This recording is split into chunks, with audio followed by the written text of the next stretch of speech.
Blib, blib, blib, blib.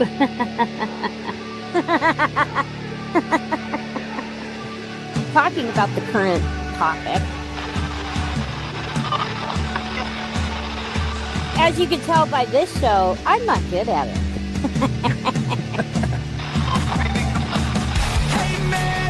Where's that money coming from? Nobody asked that. But I wanted to bring up something first. Ding, ding, ding. You know, this is why we can't have nice things. It's really important to know what's going on. I'll probably get in trouble for saying that. I am a believer of the Rebel Alliance. Here's another distraction for you.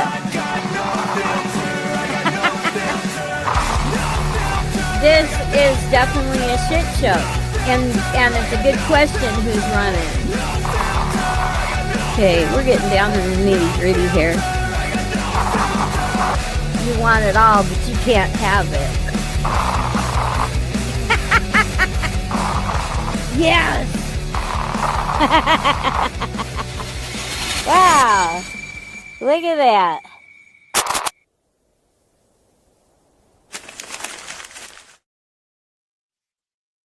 Look at that. You guys, I'm so bad. I'm glad you made it. Well, I've been sitting here the whole time. I apologize to everyone for being tardy because I was thinking 3 o'clock.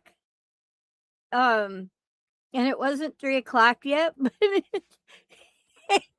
3 o'clock spider dog time. 2 o'clock mine. Yeah, it's okay. So, yeah. It's Sunday. He sends me a message. He goes, "Are you okay?" And I was like, "Yeah, lol," you know, do, right? And then I look at it and I go, "Wait a minute, it's 3 after." Wow, we're here now, so that's good. Yeah. How was your week? Exhausting. Yeah. So much going on. And yours? How much snow did you shovel this week? Hey, spring has finally come. It's like warm here. I'm outside working on the lawn and doing all that stuff. And so I'm pretty sure spring started here finally. So it's winter for you down there, right? Is that how it works? No? I'm not in Australia, but I might as well be. Yeah. Yeah. Anyways, we got spring here. It's like in the 20s and it's nice and warm and I'm working on the lawn and doing that stuff. So finally. Wait a minute, hold on. I do too. I'm going to brag a little bit about it because Spider Dog put it together for me. But the song is a song from the free stuff that YouTube provides in their like little audio library. And this guy who Nefex, he does like most of his songs are free to use. Yeah, free copyright or whatever. He's got quite a bit. It used to be 2 guys, now it's just the one. But yeah, I'm oh shit. I was gonna look for his I gotta put it in the thingamajiggy for our live description so that I keep forgetting to do that. I did that on the first one, I think. Yeah, I'll start remembering to do that. I totally forgot. I'll go back and do the other ones too. Yeah. And so I heard that song and I went, wow, that is so me. So all I did was give Spider Dog the song and he went to work and came up with all the visuals. I did. I like it. It's pretty fun. Yeah. I think it fits the show. Let's see who is all here. Lola's here. Regulars. And we just ignore Muxter because he said that we could. Yeah. That's easy to Mystery solves it. Toot toot. Do we have the toot toot over here? Yeah, I changed That's it. right. It's Duh, better. you fixed it. It's better now. There it is. Whoops. Now I just moved all my stuff. Woodrow came in and Ty Spork. Yay. And I saw Mugger in there. Kelly. Lola. Howdy ho, everyone. Capolea. Ooh, ooh. Woodrow, I might be both actually. Because I do have some ancestry that lived in Canada, and since Canada has recently lifted their first generation, it used to be that you had to be within, I think, the first or second generation to be able to apply for a dually in Canada, and they lifted it. Yeah. And somebody I talked to, their Canadian ancestry, was like way back in the 1800s. I was like, oh, and that's about when mine is too. If I hopefully did my genealogy correct, so I might be able to say A as well. Hey, there you go. Yeah, we're taking everybody now. Come on down. Come get yourself some free healthcare. Come on up. Some poutine. Yeah. Come on up.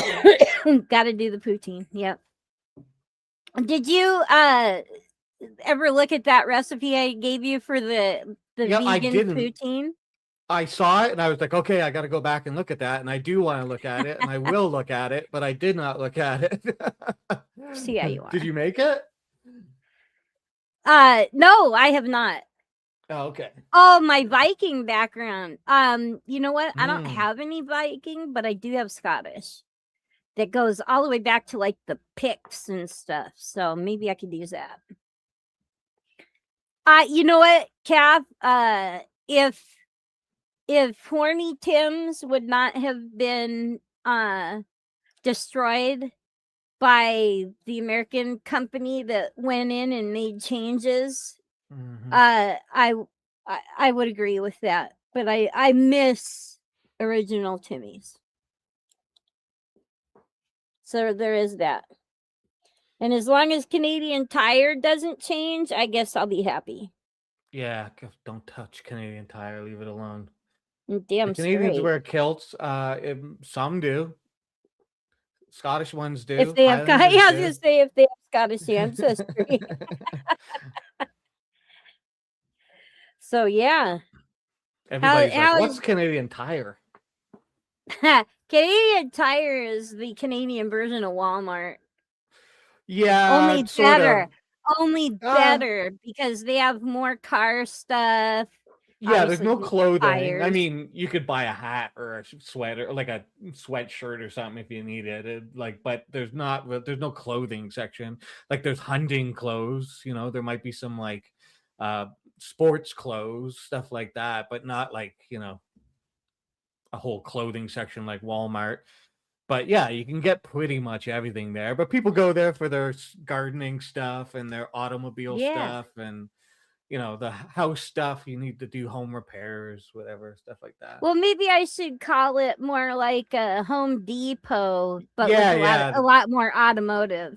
Yeah, that's a better way to put it, like that, or a Lowe's. Angel Gaver. No. Hey, AG. No, Catholic. A guy sent lizard saliva to. Well, first of all, 23andMe was a crock anyway. I'm glad they went out of business. Yeah. Because they were the largest abusers of selling people's DNA information to other entities. Yeah. Oh, good. Okay, good question. Yeah, they probably do because they sell sports equipment. So I'm pretty sure they'll sell like the cheaper versions of hockey jerseys or whatever, or maybe even the semi-expensive ones. I don't know, but I bet you they do. Well, I just happen to enjoy that Todd uses the DNA results of a crooked company as something to chest thump. I'm better than you because I 23 and me. That sounds like, oh, I'm better than you because I drink Coors Light. Yeah, it's dumb. Yeah. It's meaningless, really. Like, it's, we've all got a little bit of something in us that we don't know about and stuff. And ultimately, you know, I mean, Not just to China, to anyone that wanted to buy it. yeah. Yeah, actually, Tractor Supply, Menards, yeah. But still better. Fleet Farms and Menards, yeah, right. Yeah, I've been to a Menards. I've never been to Fleet Farm. I don't know what that is. Well, that again is subjective because there's been more than the amount of twins and triplets and stuff that have done the 28 and me. That's special. Sorry. That was bad. That was a lowbrowed for sure. Your brother I can just smack asked me. Lola. I just asked my mom. Yeah, that's good. The better way of doing That's it. the cheapest way of doing it. Yeah. Mom, where are we from? Yeah. So you got spring. We have it's spring here in Arizona. The temperature vacillates all over the place. And we Weather. know when it's the spring and also when the fall, when the temperature, like today is going to be 95, tomorrow is Yes. going to be in the upper 70s. Right. So like this, it's springtime when the heat's not killing you. Okay. Great. Yeah. Okay. And yeah, yes, MST, I did mean water. He uses that for chest thumping. Like, I don't know who drinks that yeah, stuff. it makes me better than you, bro. So anyway, how's chat doing? What are you all up to besides thinking I thank you for coming and spending time with us. Yeah, totally. Sunday, I'm tired. I was up way too late last night. What were Flying you around. doing? Playing Uh space? yeah, I was flying around Ah! space, building a base is what I was doing. Does Very your geeky stuff. base does your base look like anything from a certain movie chain I'm aware of? Not really, because this one I'm building it underground. So Oh, yeah, I decided I'm gonna leave the terrain above all nice and normal and whatever, and my base will be hidden and it'll be underground. Pretty cool, eh? so kind of like a rebel base, Yeah, yeah. only not in the ice. Oh, yeah, big day tomorrow. You gotta check out my show. It's 7 o'clock Yes, mountain time. It's we'll be talking about Star Wars, all things Star Wars. for And May the 4th be with you. yeah, exactly. So And I have been since I am a meme queen, I have been sending Spider Dog tons of political memes I run into with a Star Wars flair that he probably won't show on his show, but oh, anytime I get I one probably will. that's Star Wars, I send it to him. Just like anytime I get a cool kitty one, I send it to Mugger. Which I have a few more that I haven't sent him yet. I'm I loading mean, up. since memes seem to be an accurate way to get the news these days, for the most part. Jeez Louise. Oh man, that dude. What'd you think of that one? This is Angel Gamer territory, Minnesota. They passed a law um that it's to stop the use of AI to generate nude pictures of children. Oh yeah, yeah. Discord. Oh Everybody, right, right. Of course. everybody voted yes for it except for one dude. And I looked into this dude, and he's pretty off the chain. What's the I deal didn't. with Buddy? Like, what's the deal with dude? Why do you vote no? Do you know? He is weird. Yeah, no He kidding. has told. I had the thing up. Damn it! Now you hear me typing. I mean, what's the the reasoning is like I'm trying to figure out here what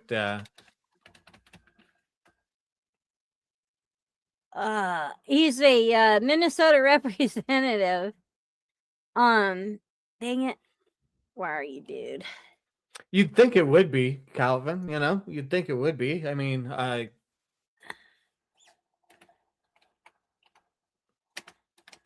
maybe there was nothing specific to generate. I mean, you'd seem it would just Drew all Roach. That's his. I thought I had sent you this, but I guess I didn't. No, you sent me His this. name is Drew Roach, and he's kind of weird. Even his Republican colleagues kind of think he's a little weird. There you go. He voted against it because he felt that it would be more productive to go after the people that use it rather than okay, this isn't a law sort of thing. What it does is it empowers um legal stuff to be able Right. to go after Law enforcement. and Yeah. it's much easier for them to go after the creators that allow this type of stuff to be made. Right. You Right. know, so Yeah. you've only got what, several hundred, several whatever, I don't know how many AIs, that, and a bunch of the AIs already do this anyway. This just makes it across the board ban for AI generated stuff. But he wanted it to where we just arrest the people using it. To me, that's pretty much the same thing as if you want to stop the illegal immigrants coming in, arrest the people that are hiring them. That would be much more effective. But no, they like to round up the illegals, spend billions of taxpayer dollars, and say, "Yeah, we're doing a good job." Yeah. Well, I mean, just seems like voting no on it is like being the one person. Like, even if you're like if it was me, even if I had his opinion, I would vote yes and say, but like I just want to let everybody know. I think maybe like I would still vote yes because it's like, do you really want to be that guy? I guess you want to I be mean, that like guy. this guy, Made it back. our favorite degenerate is here. Mm-hmm. Hi, Big Bag. So yeah, Well, nice of him. Thanks for joining the show. Person who votes no. I don't know. well, and it's funny. Damn it, I was going for that year faster. It's just funny because he has voted in similar ways on other things, and he You're right. leaves a lot of head scratching. Right. So, okay, yeah, that's the thing. I don't know what his past voting records are, but if they're heading down a line of similar sort of things where he's like, yeah, makes you wonder, right? Well, luckily for the state of Minnesota, this is a new guy, so whoever runs against him in the next election will probably win. Yeah, doesn't have a lot of political capital, hopefully. Yeah. So yeah, that was my my what the fuck thing. Yeah, that's a what the fuck for sure. It's like yeah, okay. I mean, if that's the most we had to ever worry about, I would be Okay, dude, cool. Oh, Go yeah. go about your business, buddy, because the rest of the state, the majority will take care of it. Mm-hmm. So, I know you want to bring up something that I want to bring up too. Yeah. Welcome to our new version. Instead of Jim Crow, it's John Crow. Mm-hmm. Taking a step backwards a little bit, or just the headlines are very salacious on it, saying like they threw out the Voters Act. The Supreme Court just threw out. And that's not quite what they did, but they turned it into a pretzel. They turned it into a pretzel, is what they did. And yeah, I'm sure people have read a little bit about it, but in Louisiana, they were told to draw a new map that they can.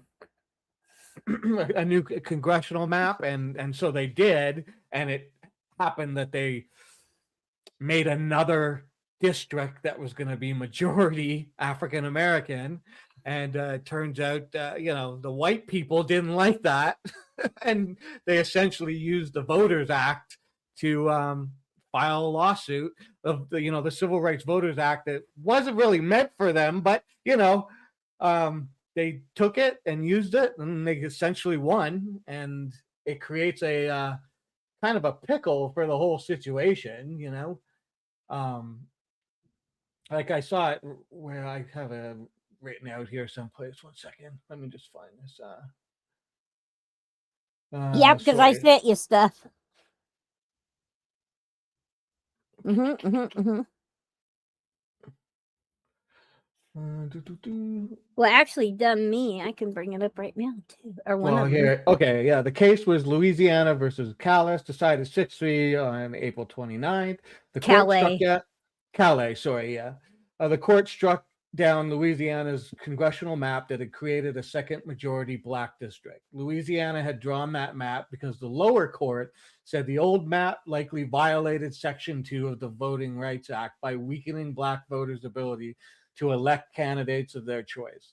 Then another group, white people, challenged the new map, saying Louisiana had relied too heavily on race when drawing it. The Supreme Court agreed with that challenge. So, in plain terms, if minority voters are packed into one district or cracked across several districts so they can't fairly elect someone, courts can make the state fix the map.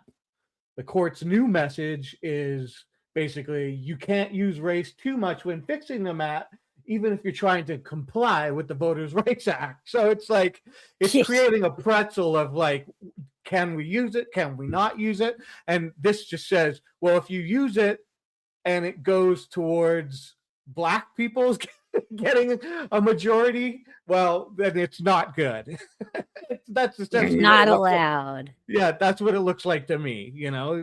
It's unbelievable. Like, essentially, I'm sorry, but like white people were able to use a law that was designed for equal rights for black people in the South to their advantage, and it's pretty wild. It's pretty wild.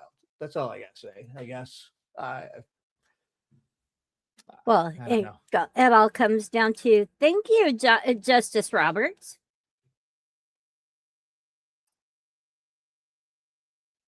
I sent them to you, but now I have to find them because I didn't put them on my desktop. Where are you? Don't mind me. I'm still lost, right? Just like I was late. Now I have brain fog from staying up too late last night. And see how you are. So it's okay. Hopefully everybody bears with us. We got 10 people watching. Hit the like button. Thank you very much for coming out.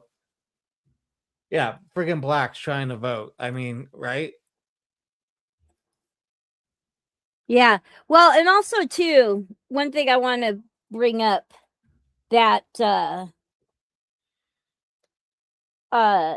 is very telling is let me get his name before I say it wrong.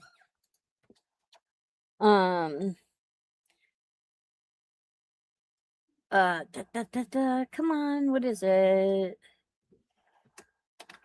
Now I gotta. Well, I knew there was something else I was forgetting okay, here we go.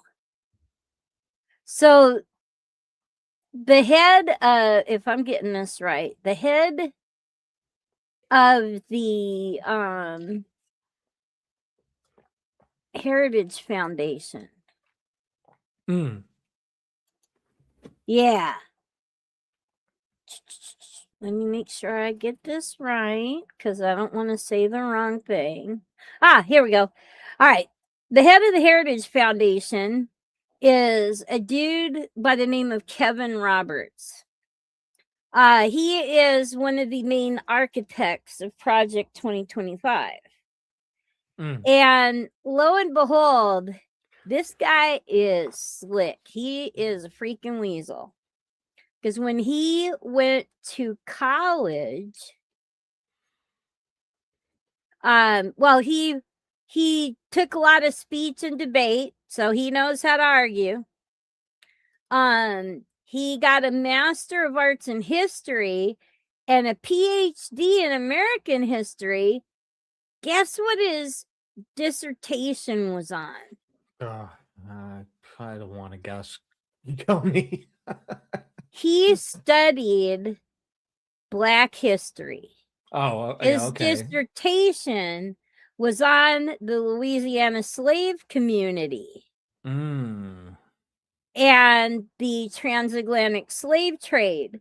So if anybody wants to argue or that nothing about Project 2025 is racist and what's going on in Louisiana right now as far as voting, it's not racist. Screw you. It is absolutely racist. Oh, it's absolutely this guy about is the race. architect of this crap going on. Yeah, if anybody thinks it's not about race, they're joking to themselves. Like with them, like it absolutely is. Yeah. So, I am sorry, but he's if a hurricane came, I hope he is one of the mobile homes in the tornado. He probably doesn't have a mobile home, but yeah, I get the sentiment. Yep. Now I think one thing that he's done right was he was invited to speak at a meeting of Mark Carney's cabinet ministers, but he declined it. Yeah, that was September of last year. Oh, okay. Why would Mark Carney invite this ass clown? I don't know what the scenario was, but yeah, I could look into it. Yeah. It's interesting. Yeah, I'd like to look into that actually. He likes to prop up anybody that, in typical polarized fashion, in typical partisan fashion, he likes to prop up whoever is going to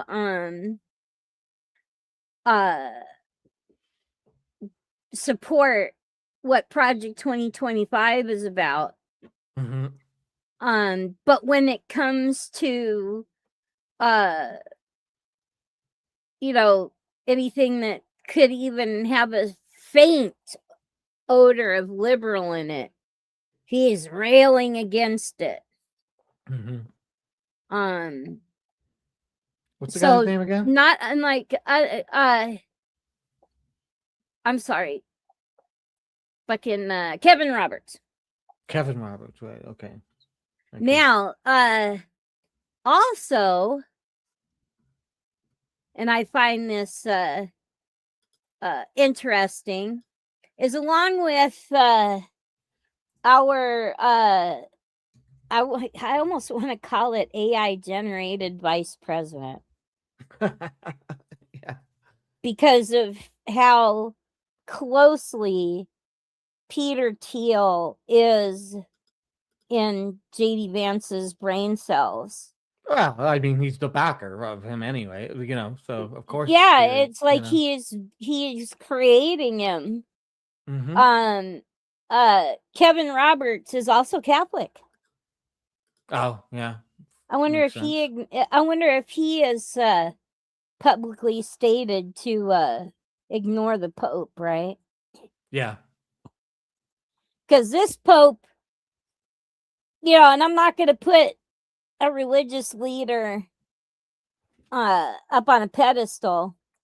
I'm impressed with some of the things that he has publicly stated. He seems to be more reachable, but he's still a damn Pope. So yeah, he's still heading that organization, But he has come out and spoke out against a lot of things that the church has done. I'm very pleased that they started to uh repatriate a lot of indigenous artifacts that they'd kept. AI to take us out, please, no. But yeah, so I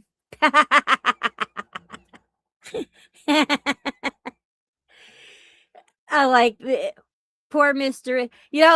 Seeing JD's head on Mr. B, and it was like I was offended by it. How dare that they insult Mr. Bean like that? But then again, at the same time, it's like, that's really perfect. Yep. Yeah, Louisiana is racist as fuck, with Mississippi slightly beating them. At least back in the old days, they were. Fred Willard. He was cool. Who brought the first thing his words? Oh, Dick Bag brought him up. Okay. Yeah. Yeah, I love Fred Willard. He was Best in Show. Yeah, wasn't yeah. he the announcer for the dog shows in Best in Show? Yeah, he's one of them. Oh, yeah. If you'd have asked who are the best political trolls in the world, I would have never picked King Charles, the Pope, and an Iranian AI video producer, but here we are. Yeah. Yeah. I did catch a bit of the King Charles thing. I didn't really not a lot of it, but I know people were talking about it. I guess he took some shots, something like that. Yes, he did. Funny. I didn't pick him up because I don't like the dude anyway, but yeah.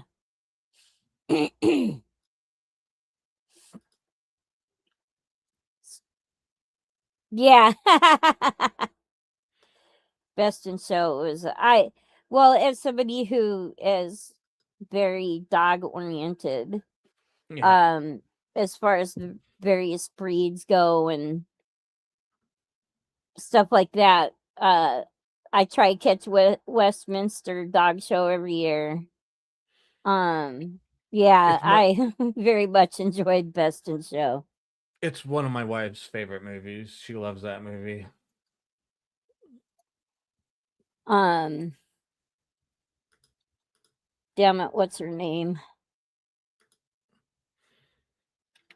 Crap, the blonde chick. The one I think it was her dog that won. Jennifer Coolidge.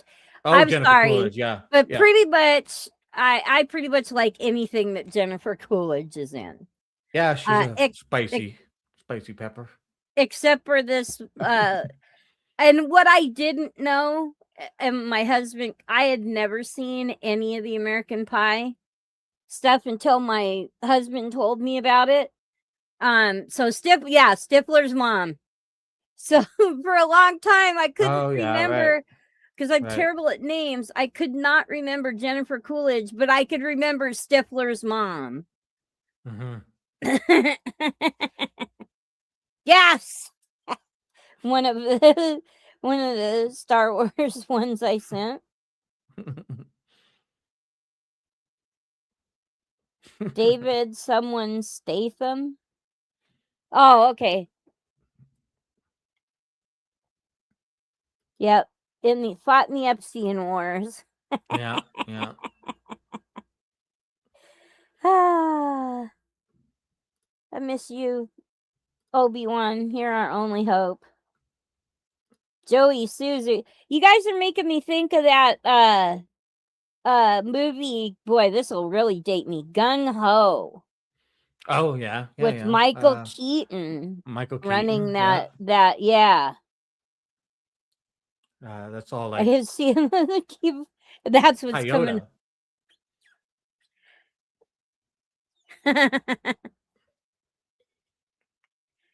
David Strathairn. David Leisure. I got such a kick out of him. He was one of the Hare Krishna guys in Airplane. Oh, okay. Yeah. When he shaved his head for the role, even.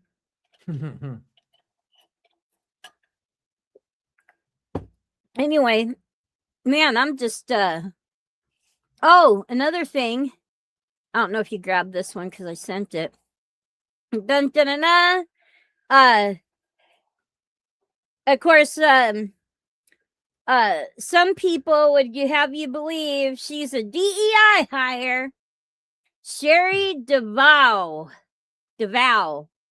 first female horse trainer to win the Kentucky Derby. With a horse named Golden Tempo. So excited that happened yesterday, obviously. So thrilled, especially because I like horses like this one. He is a late breaker. So he was in last for most of this race. And at I want to say the second to the last turn, he started moving up. So by the time they got to the last turn, there were still 12 horses ahead of him. And he just strolled his way and nosed out by a neck the front runner. I was thrilled. And I'm so happy because she's trained a winning Breeders' Cup horse. Churchill Downs is next. She's I don't know if she's made a decision on the horse running for that yet. He still has to pass his physical for that. But this was her dream. This was her dream. This was the goal of her career, to be the first female to win a Kentucky Derby, and she pulled it off. Oh, there you go. Nice. Yeah. I'm surprised it took so long. This horse was not in the group favored to win, but if you know horse racing, he is a progeny of Secretariat. Yes. Interesting.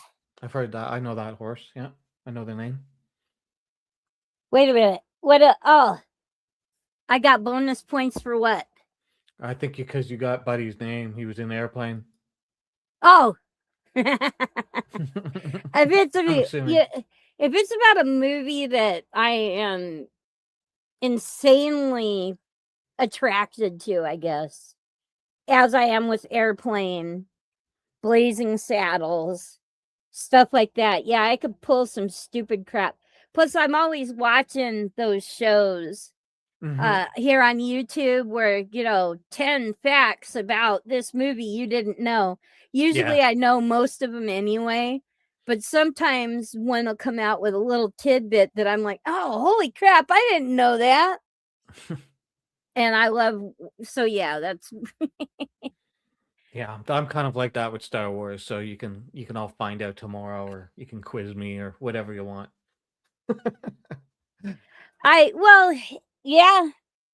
Yep, tomorrow. Yeah, tomorrow's gonna be. You'll be rolling in the reeling in the ears there. I can tell you, my dad took us to Star Wars to the theater. We had to wait 2 weeks. Was it 2 weeks? No, we waited a week after it came out because Dad said the lines were too long. Yeah, well, pretty busy. And after a week, when the lines had still not gone down, it compelled him to take us to the movie. So Yeah, we because it's stood like, in line for 3 hours to finally get in to see this movie. And it was the most amazing thing on a big screen I had ever seen. yeah, it was different. It was new. Yep. Yeah. And my one side of my family are all studio people, so of course, and they most of them worked at Universal, so then Universal is trying to scramble. There was no way. Yeah, I bet they were just like Yeah, and behind the 8 ball on that. oh, big time behind the 8 ball. But at the time, the general consensus was a science fiction movie, especially after 2001. Yeah. It's going to take something incredibly special to pull it off, and they didn't realize, at least to general cinema watchers, how special Star Wars was. Yeah, nobody saw it coming. I've even heard George Lucas say that he was like, "Yeah, I don't think this is gonna be groundbreaking," but hey, it worked. It was the right time, and it hit, and Well, and it did one what it thing did. that I enjoyed too was, at one time or another, George Yeah. Lucas, Steven Spielberg, and oh crap, Godfather dude, Coppola. Coppola. At one time or because those three were fast friends. At one Yeah, time or yeah, another, they had all asked for a help with a scene or writing something or whatever. And thank God all three of them said the same thing to each other at whatever particular time it was. It basically came down, hey man, this is your baby. You got to write it. yeah, You yeah. got to direct this part. You got to whatever. And that little boost to that person on each one of the movies that this occurred, those movies at the time became their biggest, best creations. Yeah, it's always the thing that you don't really expect, or the thing that you struggled on, and or something like that that you have like doubts about. Those that tend to be the things that somehow connect. I think people can feel the work and the flaws at the same time in certain things, like, and yeah, I don't know, art philosophy. It's interesting. Yeah. Um Also, Hmm. before I forget, Muckster brought up something in Hill Pirate Discord. He wants me to show his meme too, but yeah. Oh, he So has a that, meme as well. yeah, He he said he did a promotional video for Dr. Feelgood's live show. oh yeah, right. He was asking for a mention. Did you I'll want pull to I'll pull that up first. I'll pull it up first. okay. I want to do that before I forgot, Yeah. because it was not on my list of things to do today, but I couldn't so yes.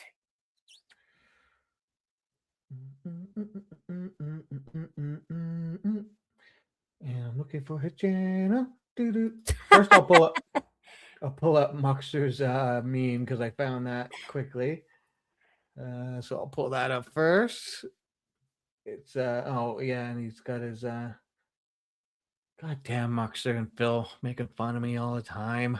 Oh, it's about you because I didn't watch it. No, not the not his meme, but he was he's been making fun of me, and I hit a thing there. But I'll show his meme here. 1 second.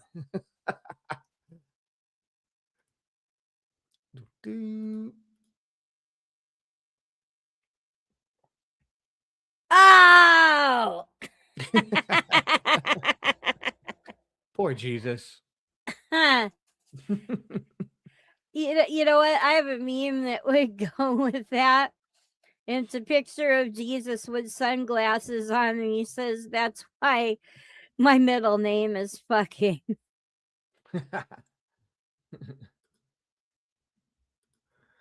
And Dr. Phil. Yeah, it was in the promote yourself and others section. Live. Here we go.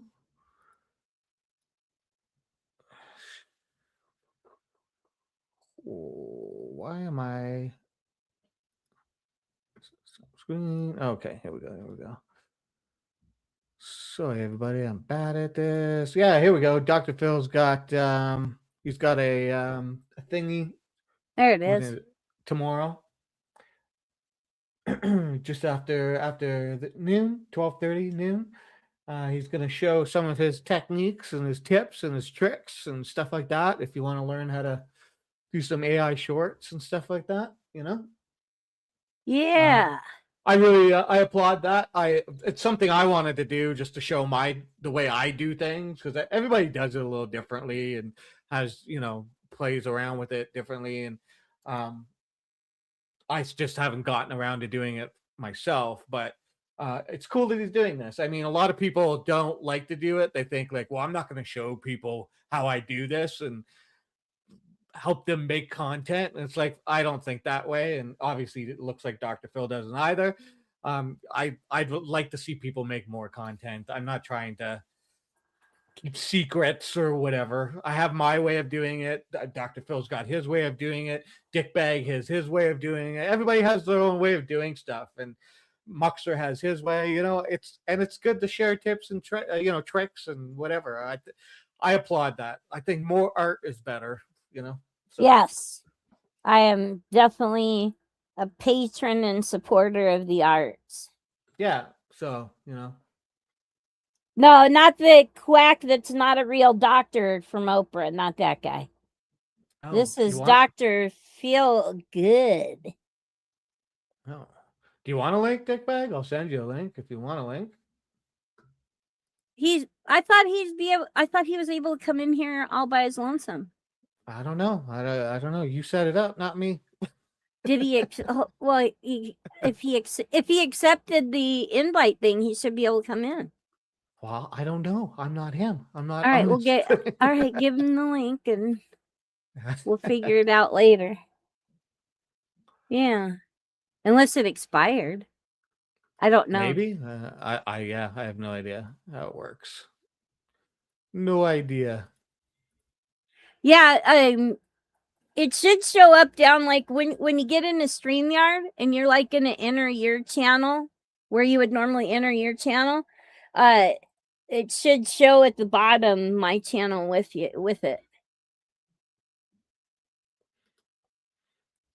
I was gonna save this, I guess, but I won't. So this is what Dr. Phil did the other day. He made this picture. No way! I love it. Oh, so man. I guess I'm walking Muxter here. That's the idea. Here we're in Canada. We're in tutus. And Muxter had some smart ass comment about the leash being on the wrong person. And so then Muxter went and did 1 second here. Muxter went and did, what did he do? socks with Birkins. I know. Muxter went and did this. He changed it around. So now You're still he's walking walking him. me. Yeah, I No, guess I'm still walking him. You're still walking him. Yeah, totally. You kind of screwed it up, Muxter. You're just a midget now instead of. Yeah. Yep. Because remember, Spider Dog is always punching you in the face on your videos. Yeah. And insulting you. So yeah, that's the bullshit I take from these guys, you know. I love it. All right, let's see here. I gotta look now. I'm assuming I can do this. Oh, we got a guest. Get ready. Yay! Clean up. Never assume. I guess. Permissions. How's it going, DP? Bleh. It's Sunday. Yeah, I'm not feeling too great today, to be honest. Oh, no. Shitty. Your Yeah. permission expired. That's what happened. Oh. Sounds about right. Oh, we can sort it later. I was up way too late last night, so I'm all brain dead. But we're just doing a shitty show, so whatever. I know that feeling. So you're waiting for the AI to take us out, eh? Yep. Pretty much. I tried to make a deal with it, you know, to let me have a couple extra weeks just so I can wander the wasteland. Yeah, right. That's why I'm super nice to my chat GPT. I did that for a while until it started really pissing me off. Now I'm just like, bro, what the fuck is wrong with you? Yeah. I'm paying them, so you know. Yeah, no, that's the thing, right? Sometimes I'm like, hey, I've got a subscription here. Why are you dicking me around? Yeah. No, but AI, I know I've known it's a liar since like day one. I was trying to get it to help me build out, I think, like a character map for I think the Todd video I did, actually, all the little the vintage one. Mm-hmm. I tried to get it to, I had sketched out all the different positions I needed him to be in and everything, and I wanted it to clean it up and just, you know, unify the style and make it clean looking. And it was like, yes, I can do that, no problem. And then like, no, it kept giving me like, I thought about doing a live stream and showing all the thread, because it was just like, wow, it would give me like literally like stick figures and like just random shit. It was weird, but it kept saying, no, I could do it, and you know, and then it would fail and be like, oh, my bad, but I know how I can do it now. And you know, literally totally. It took it overnight one time, like it took it hours, and I woke up. Oh yeah, no, same as happened with me. I spent probably a good like a whole day, you know, trying to get it to do a certain image that it wouldn't do. And I forget which model it was. Like it was one of the first ones, like 2.5 or something like that. Yeah, me too. And and then it just whatever. And then the next day I got up and I went to it, and I don't know what I did. I maybe simplified something a little bit in my prompt, and it finally did it. And I was like, oh my God. Like, but you know what? I still ran into the same problem the other day. I showed you, I made I have a Star Wars intro for tomorrow. Yeah. And I did a whole bunch of these complex shots, like, you know, not crazy shots, but just, and it was doing it. It was giving me what I wanted. And then I just needed it. I wanted it to make a character nod its head up and down. That's all I wanted to do. Just nod its head. I could not get it to do it. I'm getting it to do all these other things, fine, but just this one character. Just could you make that character nod its head? Yes, up and down. I kept changing the prompts. I probably did it like a dozen times. Just wouldn't do it. So I screwed it. And I was like, I'll go with something different. You it's screwed it. Wild. Yeah, I said screw it, basically. But it's just wild how it'll do all these other things, but then the simplest little thing, it just won't get it right. Yeah. All right, you have a new one now. Okay. Apparently, Suno now you can just change a lyric or something without destroying your whole song. Right. I haven't tested that yet, of course. Finally. Yeah, finally, after I've knocked myself out doing a whole album and then ran into that problem and had to find all these other insane ways to compensate for that flaw. Yeah. But yeah, that's the thing with AI is,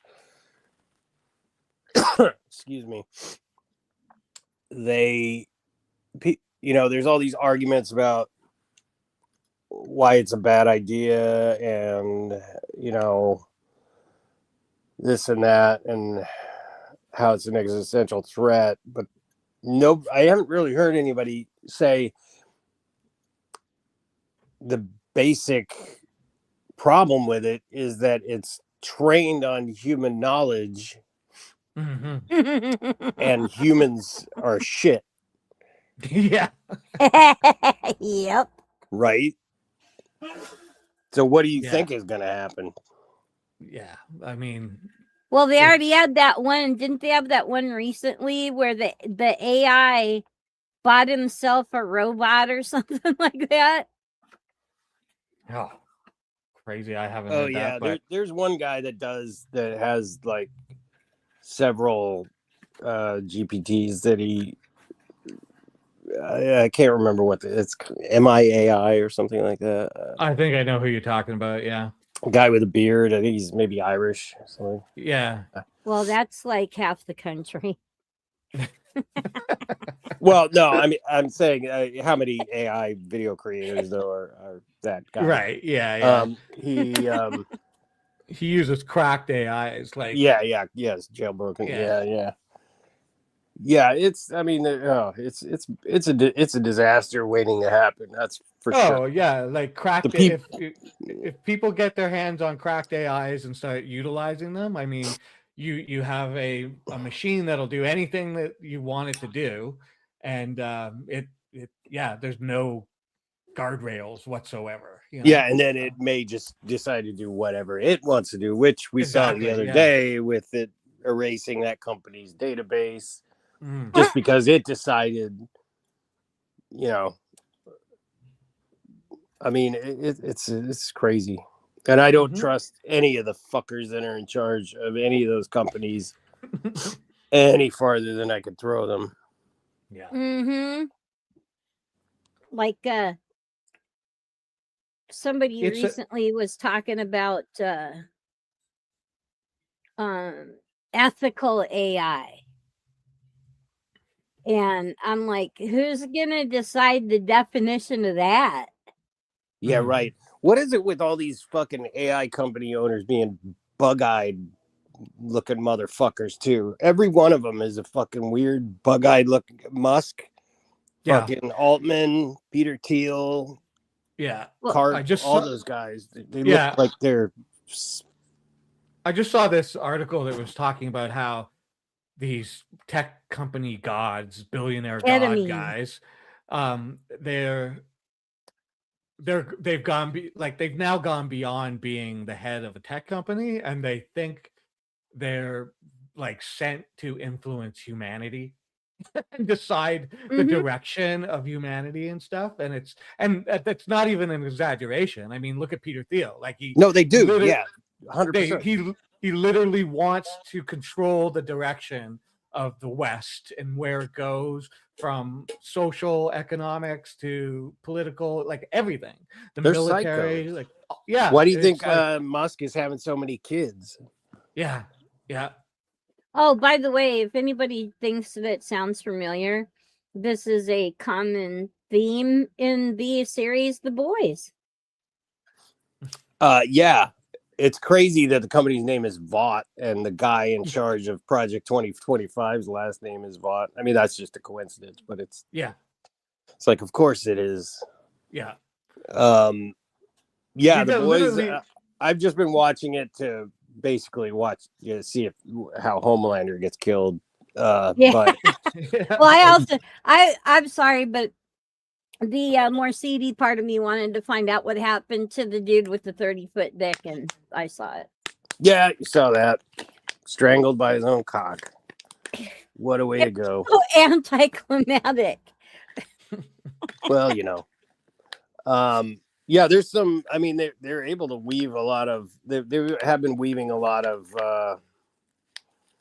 I'm not quite sure how they do it too, because they filmed that shit like a year ago, right? But I mean, I guess it's not hard to see the trajectories of how things are going to go, but they're on top of it, that's for sure. Because some of the shit that's on the show now is like literally like unfolding currently. And that was purposeful. I'm sure it was. Those guys know what they're doing. And that was purposeful. You said who's running? It was Project 2025. Yeah, his name is Russell Vought. Okay. Oh, okay. Then I'm probably thinking of the old guy. Old guy. He's been in charge of it. This guy's such a fucking weirdo. Like, this is his lifelong dream to implement some sort of fucking white, ethno state Christian bullshit. So I don't even want to know what his okay. I'm looking in the wrong place because I'm thinking of Kevin Roberts. I don't know. I think, aren't they connected to? I mean, it's all connected, but the Heritage Foundation or something. Well, Heritage Foundation is the like money part of it. Right. They established the Project 2025. Right. And it was supposed to be presidential, like moving what do you call it when the president comes into office? The smoothing in. Transition team. Yes. Transitioning kind of thing, and along with that, sneaking in the evil side. Okay, it was Paul Dans, who was the director. That's what I was thinking of. Yeah. And he was the director up until last year, something like that. But I know that Kevin Roberts in 2024. He stepped down in 2024. But yeah, Roberts is the current guy. Mm-hmm. Yeah, they're all a bunch of just fucking fundamentalist freaks. Yeah, they're Christian white nationalists. Religion is, oh man. Yeah. Religion. What are you gonna do? That's what I find funny about people who are very worried about, foreigners and stuff like that coming into the, oh my God, Mexicans, whatever, just foreigners. They're going to come and do things here. And it's like, you're taking your eye off the ball because. Oh, you're thinking of Russell Vought. He's some kind of director of the Republican National Committee. He's in charge of Project 2025, as far as He's on their advisory board. Okay, I just found it. He's on their advisory board. Advisory board. Yeah, but Stevens is the guy that runs it. Yeah, that's why I was confused. Okay. He wrote Project 25 chapter on executive office of the president and reportedly helped lead a transition planning, including plans for what Bingo, future there it is. Republicans could Yeah. do quickly after taking office. So yeah, he's a part of the shit club. Yeah, these guys just want to make everybody else's life suck because they never got laid. Yeah. Yeah. He founded the Center for Renewing America. Oh, speaking of never getting laid, I don't know. I don't know. What a segue. Yes, I don't know who impregnated her, but can you pull up that meme on Stephen Miller I sent you that Jimmy Kimmel did? No, okay, leave this one. That was my first. I did my first meme. Okay, sure. We'll talk about that one. I'll get the other one. Oh yeah. And I know it is welfare level at this point, but it's my first one, so my first attempt.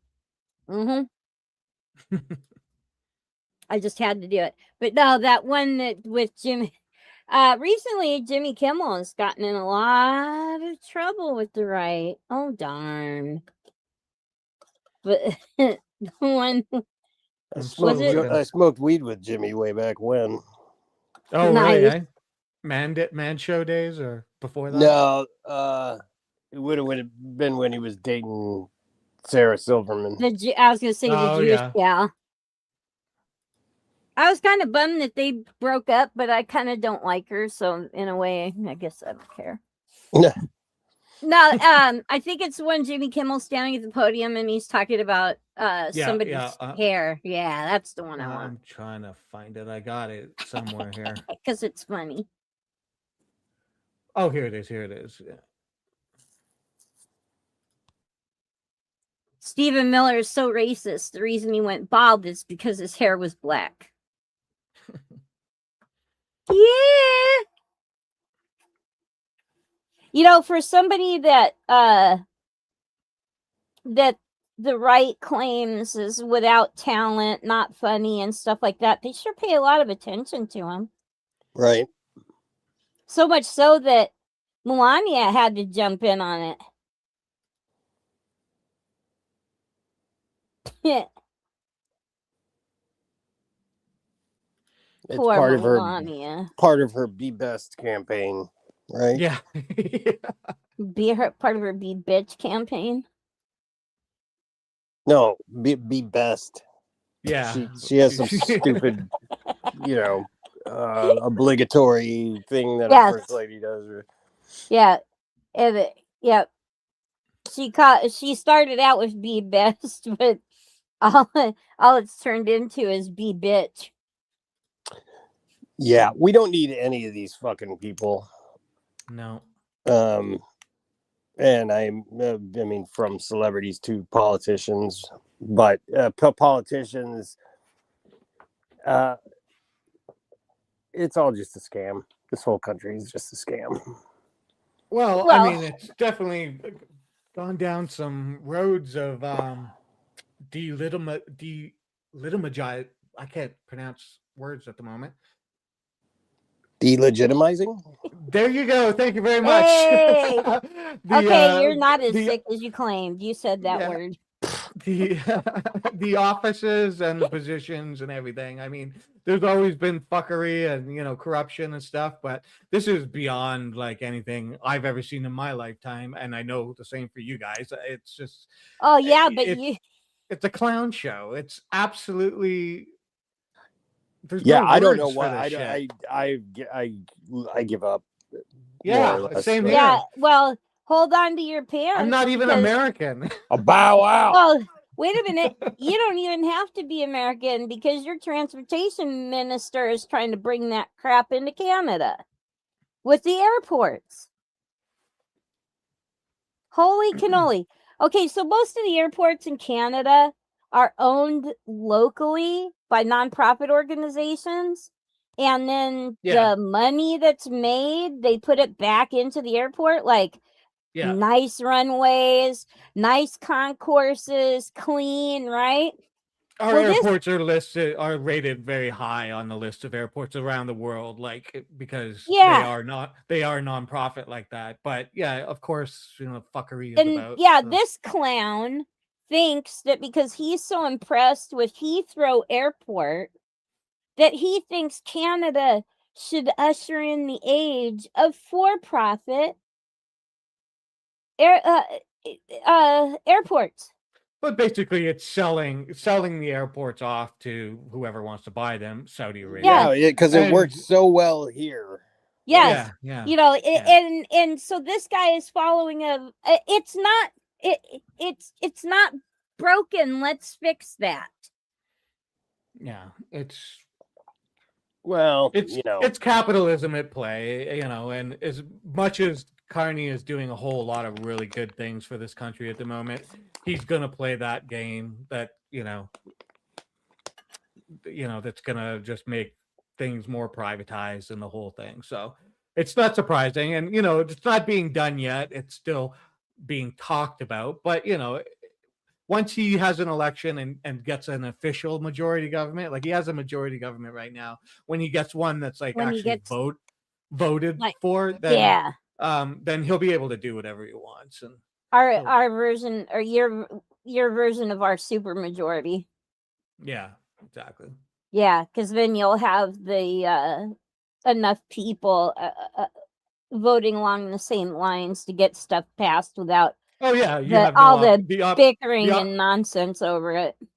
Yeah, the opposition can't do anything, but it's wild because the latest polls coming out right now are showing that Carney has a 46% approval rating over the Conservative Party, which is at 32 or something like that. So it's drastically different. And nobody saw this coming. But Carney's doing some really good things right now, and he's in a position where he gets to contrast himself against your knucklehead. So that's what's helping. Well, that's hard. Come on. I know, but it's also we're also taking a position of go fuck yourself, America. So it's and the rest of the world is paying attention and noticing, right? Yeah, we're doing what a lot of people. Yeah, we're doing what a lot of countries have wanted to do for a while, and it's about time Canada is, because if Trump hadn't have won, if Trump wasn't president right now, none of this would be happening, and Canada would still be just playing status quo with you guys. There would be no change, drastic changes going on like we're seeing. Mm-hmm. So I don't know. It's bittersweet at the end of the day, I guess, right? Well, I've been saying for 2 decades at least now that we are an arrogant country, and there was going to come a day when the rest of the world was going to turn around and flip us the bird. Mm-hmm. Well, it's been, it's been brewing. The scam has been there since the beginning. All men are created equal, except for you bitches, and if you don't own land, and if you're black, and do we even need to bring up Native Americans? Yeah. I mean, it's always been built on hypocrisy. Carlin had a bit where he was talking about that. And a lot of people would be like, "Oh, Carlin would have a lot to say about Trump if he were so." He already fucking said it, man. He did, yeah. He said Americans like their bullshit right out in front of them, where they can get a big old whiff of it. Well, a lot of these youngsters don't realize that Trump was already causing trouble before Carlin died, and Carlin did have a couple things to say about him. So.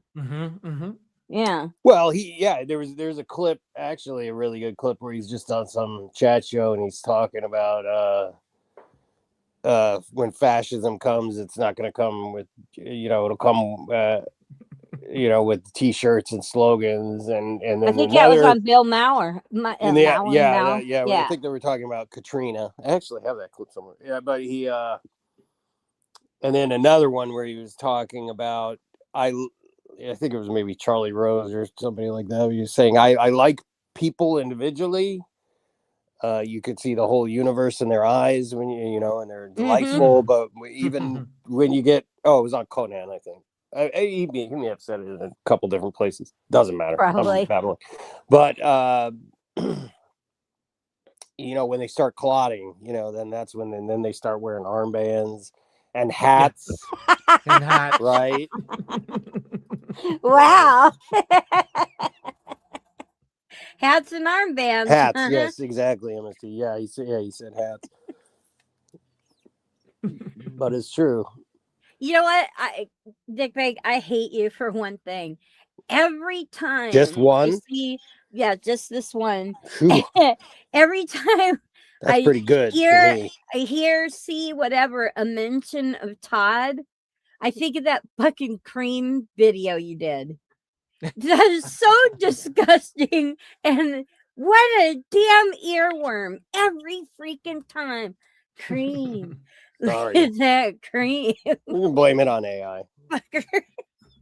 I guess Yeah, I did write the lyrics, so I was gonna say the AI listened to your writing.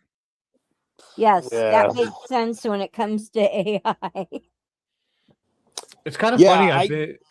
I've noticed, like, just like with AI, as it develops, like from the standpoint of people using it for social media and stuff like that, like especially on YouTube, how people's thumbnails, I can start seeing it's like, oh, you're using AI for your thumbnail. Oh, because you start to see how everything starts to look the same for a little bit, and then it changes up, and then they all start to look the same a bit as like AI is spitting out this like, well, this has been working, so I'll give everybody this, and everybody's like, yeah, that's great, I'll use it. And wait a minute, hold on. So that means AI has learned how to be lazy just like humans. Exactly. It's fully fed on human input. No, of course it's gonna suck. Yeah. Yep. If you guys, by the way, if you guys haven't seen Ex Machina, you really should watch that. Yeah, good movie. Speaking of that, and this person right here, Cathalea is doing like trying to set up a movie night. Last night he had a movie, but Saturday, the weekends are bad for me because I attempt to make some semblance of this show. And I'm not into science fiction a whole lot, except for certain things that I have a great love for, like Star Wars. That's not science fiction. Okay, it's a science opera. But keep an eye out in Hill Pirate Discord. He'll put up a link in a day or whatever. He hasn't figured out quite yet what day he wants to do it yet, but I just thought I'd mention that. Oh, was that? Oh, I wondered. They sent me a link. That was last night in Discord. Yeah, I seen I see. I think he sent me a Rumble. And sorry, Cap. I don't know if you're a male or female, but I'm saying they. But Rumble. Yeah, and I was like, what movie was it? Whatever it was, I like. Oh, Project Hail Mary. Yeah. Which was pretty interesting. There's some minor quibbles with it, but overall, I haven't seen it yet, but I've heard it's fun. Yeah. Worth watching for sure. There's some really great stuff in it. It's not perfect, but it's pretty darn good. I actually saw Neil deGrasse Tyson like doing his thing because he has some problems with it, and I'm like, okay, I get it, but like this shtick thing where you have a problem that anytime somebody does something based with a little bit of science, it's like, can we just watch a movie and not have to like fucking overanalyze it? Yeah, I mean, and plus it's like, science doesn't know everything either, so it's just a reflection of kind of some of the things that we understand now. Mm-hmm. But will we ever know everything? Probably not. No, exactly. Will we ever know the true nature of things? I doubt it. I watch a bunch of different, science things, and the James Hubble telescope is like, not Hubble, the Not the Hubble telescope. What's Webb. the new one? James The Webb. Webb. Yeah, James Webb. Sorry, brain fart. I love the stuff that it's doing, like all the origins of the universe sort of thing, and the like Hubble constant. It's all getting blown out of the water now that like James Webb is up there, and Yeah. it's I love that because it's like we're learning more, and it's a good example of like, don't just like run with what we do know as gospel, right? Because it isn't. It's like there's still lots to figure out, and we really know nothing. So Well, yeah, I am not a huge fan of him. I find him a little bit condescending, but I grew up watching like Carl Sagan. Yeah. So I am a Carl Sagan disciple. Yeah, he had a more of a sense of like on wonderment to him, whereas DeGrasse Tyson, he's undoubtedly way smarter than me, science wise, but he I don't know. I think he's a little bit on the arrogant side. Oh, he likes the limelight. He likes being the science guy, the whole thing. I mean, celebrity. Carl Sagan was around in a different time, and he was just being a kind of scientist who was like, I can kind of tell you some things in layman terms and get you to understand what's going on in the world. He was a little bit more humble, for sure. Carl Sagan was your favorite science teacher. When I saw Tyson is a celebrity. Yeah, exactly. That was the first thing that really blew my mind when I was a kid was, he had Cosmos and various shows on PBS. And any of you guys ever see Flatland? Sounds familiar. Yeah. Well, it stuck with me because it basically, he was trying, it's telling how it's about dimensional thinking. Like we operate in 3 dimensions, at least 3 physical dimensions, and whatever dimension time is. But he said, picture a flatland, which is just literally 1 dimension. It's only, I've seen this. And then a 2-dimensional object with width and height comes into flatland, and the creature can't conceive of the 1-dimensional creature can't conceive of the 2-dimensional creature. It's only going to see a slice of it or whatever. Yeah, you can't see the whole thing because it's existing within that 1-dimensional world. It can't see the other dimensions. Yes. So it's and then a 3-dimensional object enters the 2D world, and it's just that was like, whoa, mind bending. Yeah, totally. It makes you. It was a great way to teach people that like what we see isn't the all and be all end all of things. Like we're seeing one perspective, but there are perspectives out there that are hidden, and we're discovering them. We're looking for them. But you just have to remember that when you're conceiving of what this universe is, right? And that's why you should never, ever, ever believe anybody who says they have all the answers to anything. No, exactly. Particularly religious people. Oh, completely. I mean, just people who you hear it a lot, especially in religious debates and stuff, where somebody will say, well, science says that the Big Bang happened and that created the universe. And it's like, that's wrong. Science does not say that. The Big Bang is about the singularity moment that the universe started to expand. Origin point.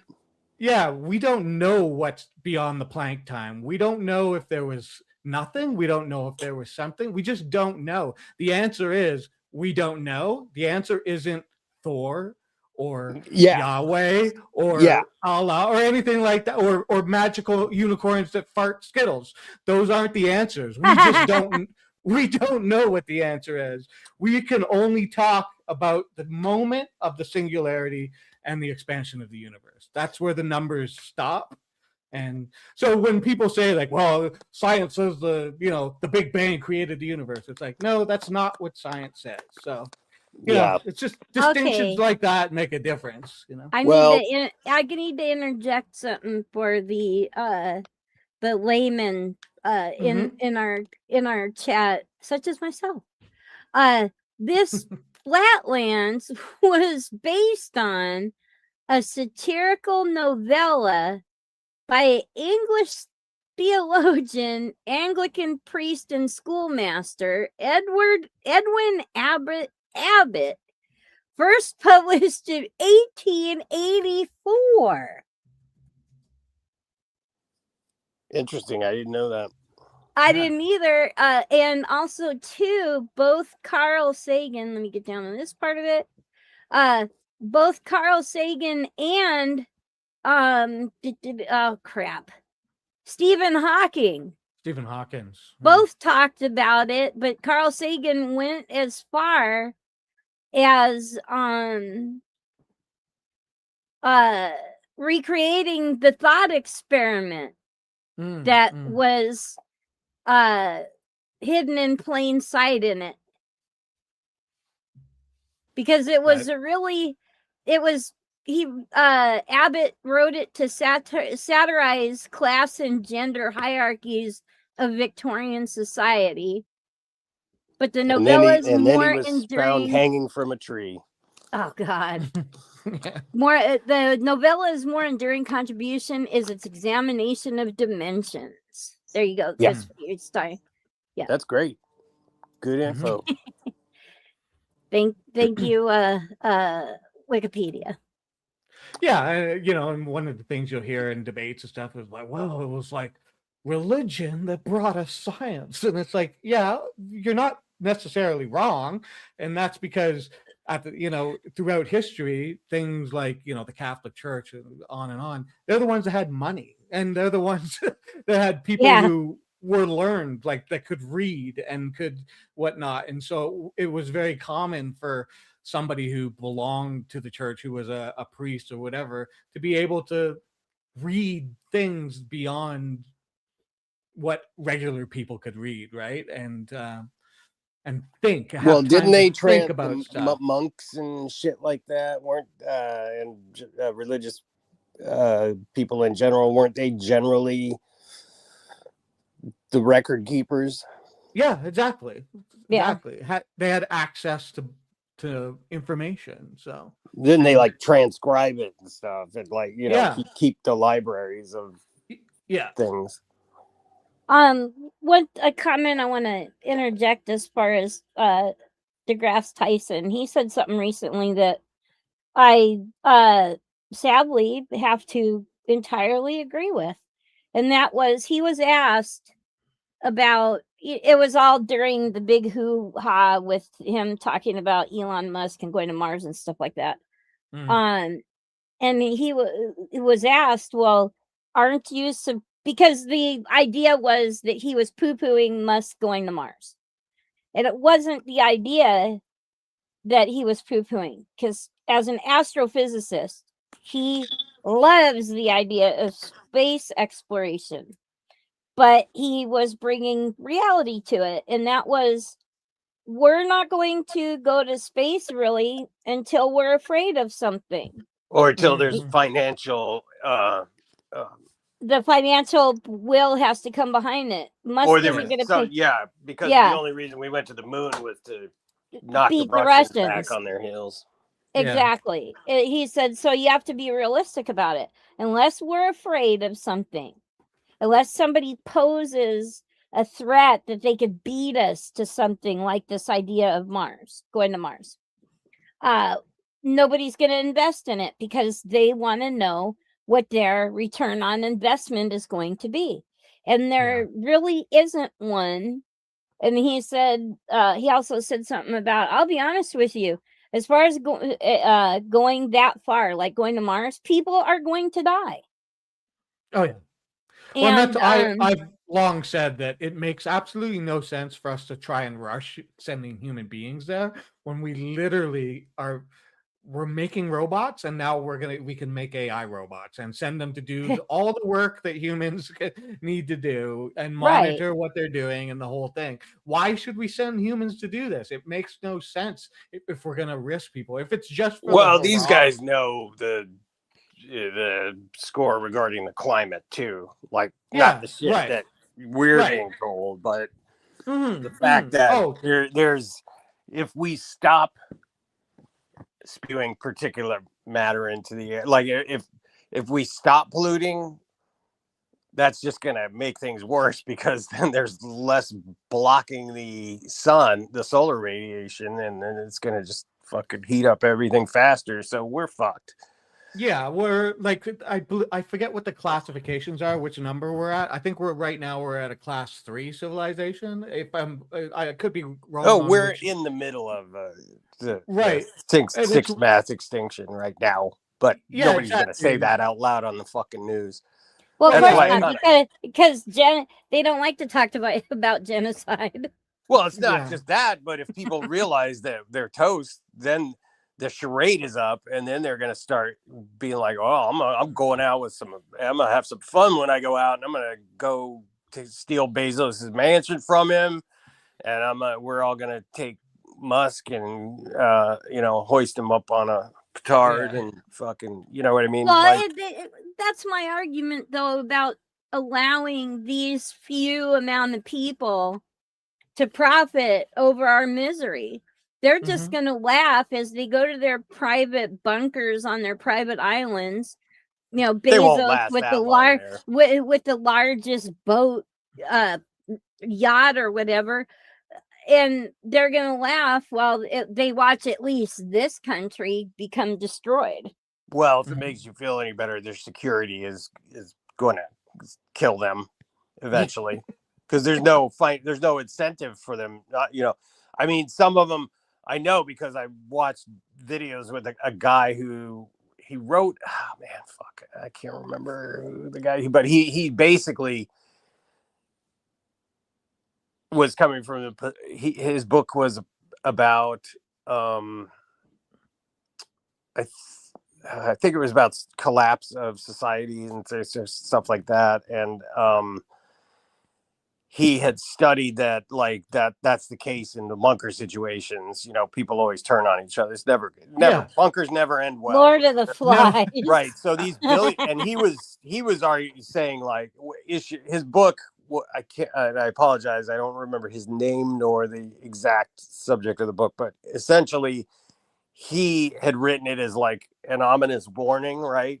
And all these tech guys.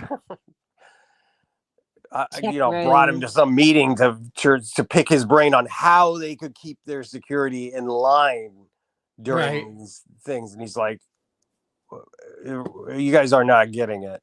It's like, you're not getting it. You're not going to keep them in line. Well, I mean, the human condition is just so volatile when it's in its moments of desperation that you can't predict and control the way humans are going to react in those situations. Oh, by the way, just a squirrel moment for me. Look at how healing this show is. Dickbag sounds a lot better than when he first came in. Really? Because I still feel like ass. But you don't sound as much like ass. Like unass or ass?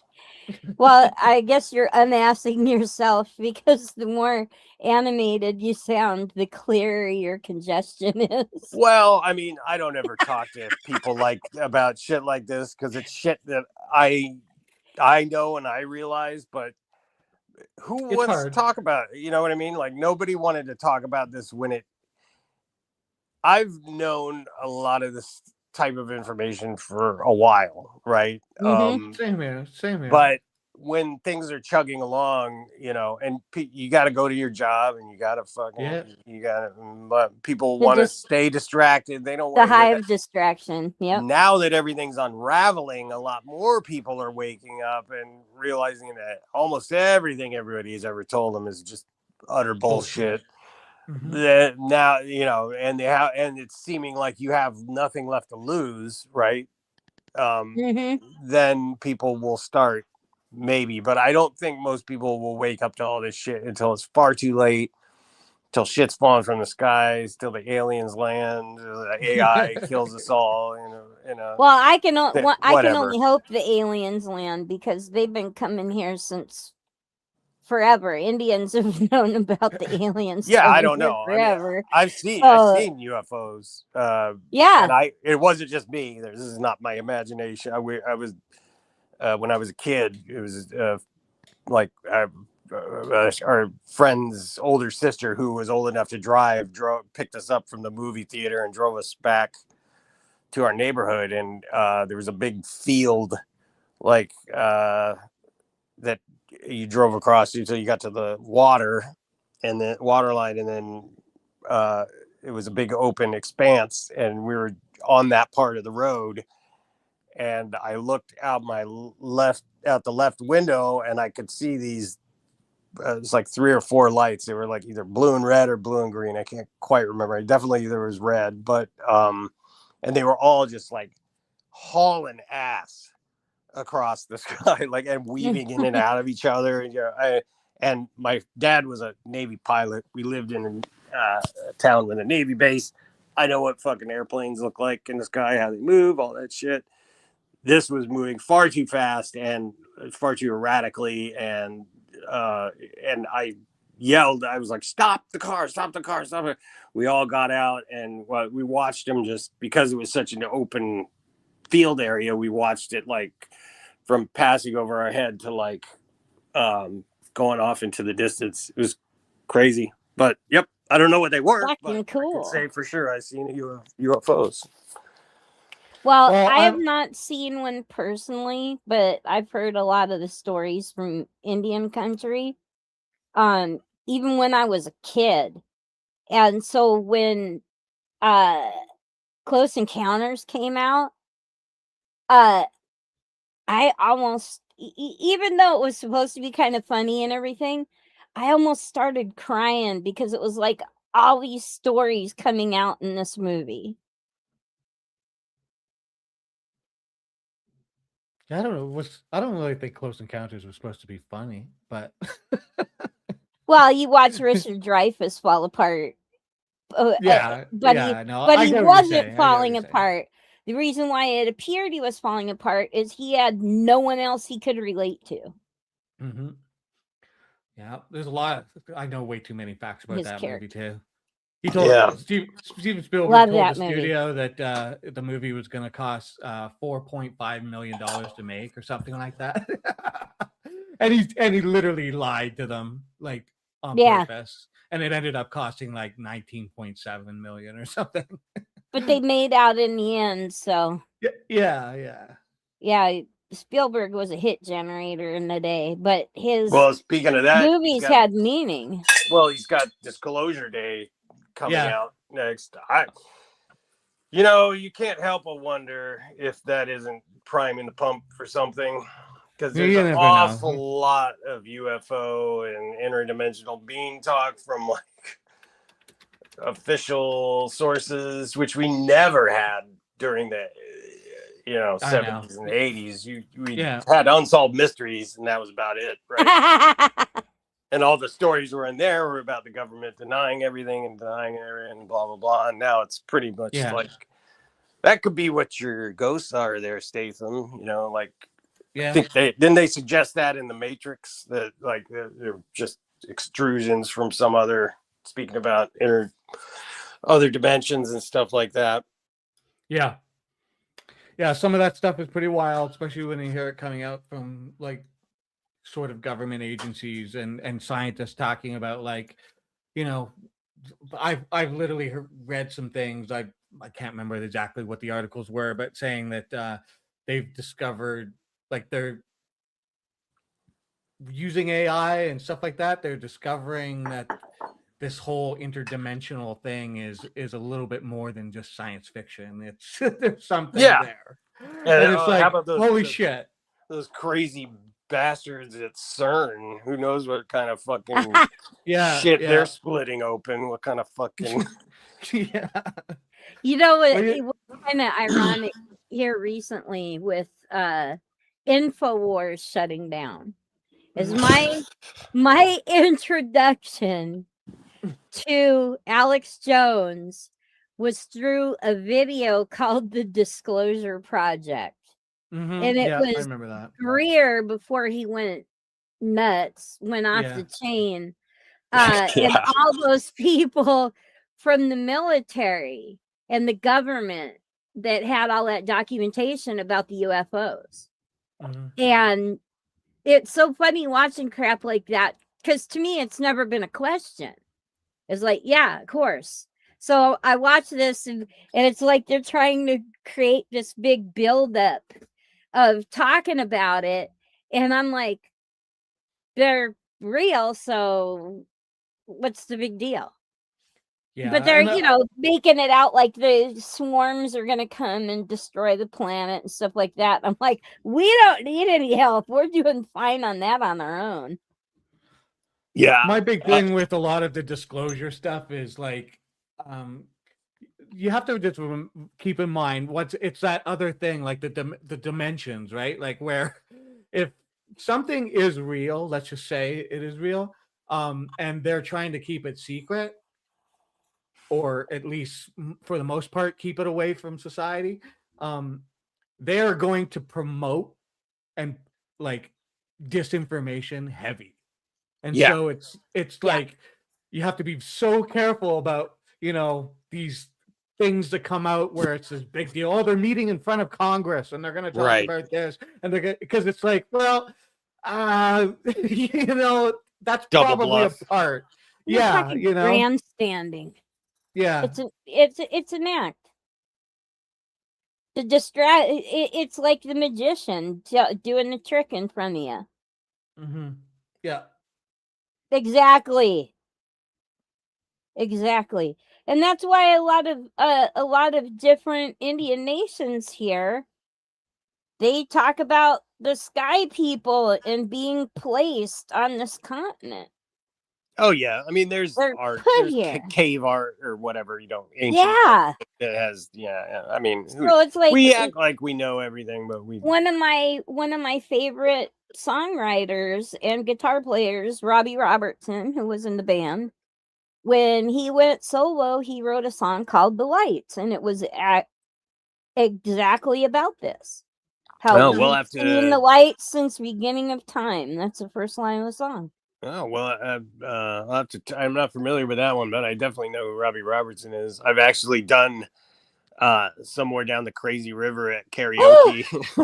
I love that I'm like song. the only one in the room that knows what that song is. Well, if I was there, I would be the second one because I know that song. Really, that is a great song. That's a good album. Showdown of Big Sky. Yes. I think that's. But it's from the Underworld of Red Boy. That's the album. That's the album. Oh, I'm sorry. Showdown of Big Sky was. That would be the one before that, I think. And we have lost everybody in the audience at this point. Probably old fart stuff. Robbie Robertson, he was great. I love him. And I thought he got such a bad rap when he left the band because he wanted to be with his family. And at that point in time, he was getting closer into he'd already grown up, spent so much time on Six Nations Reserve. He's Mohawk.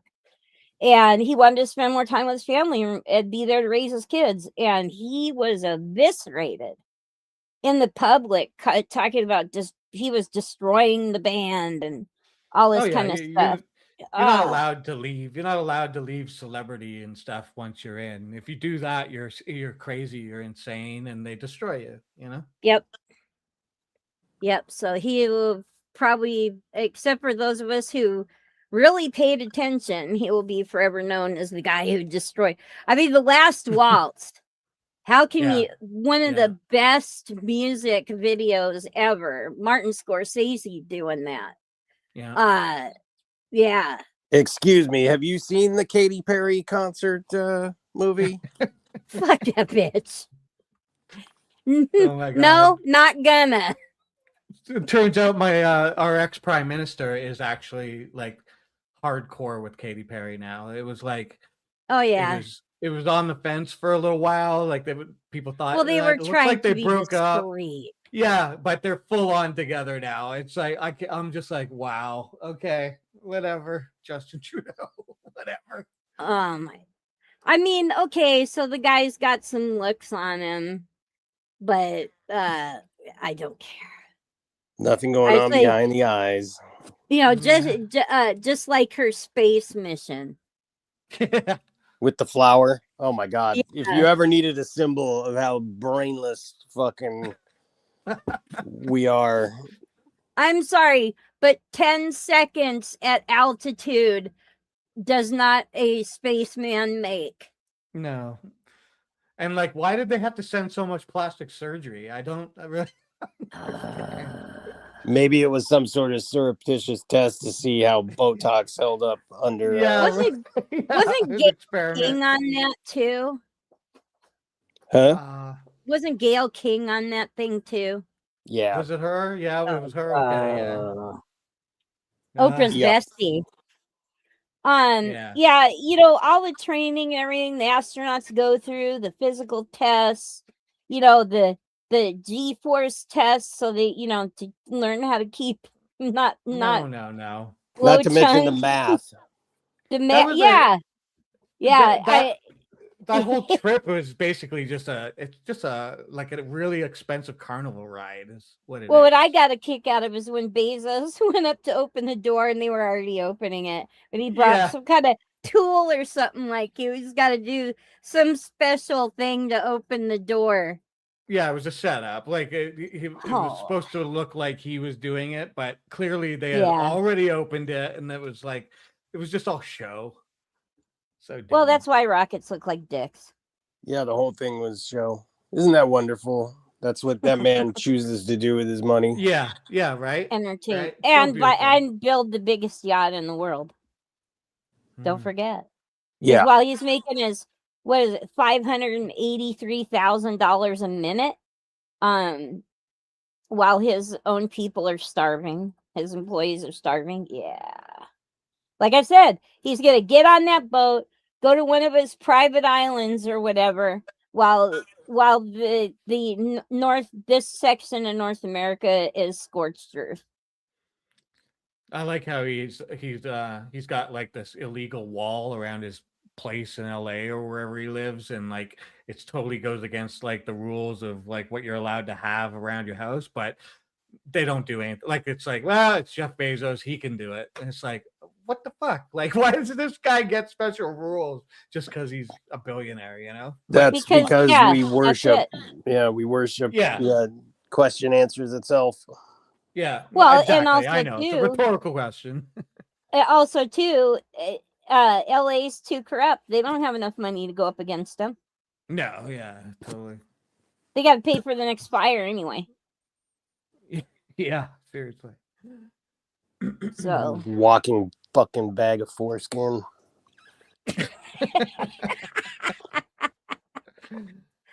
Richest guy in the world, and he literally still looks like a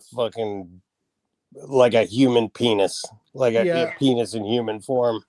I mean, he designed the logo to look like a penis. His rockets look like a penis. He looks like a penis. Like, we get it. Well, all the rockets look like penises. Well, yeah, but his look like, I mean, they got a bulbous head on them. Like, come on.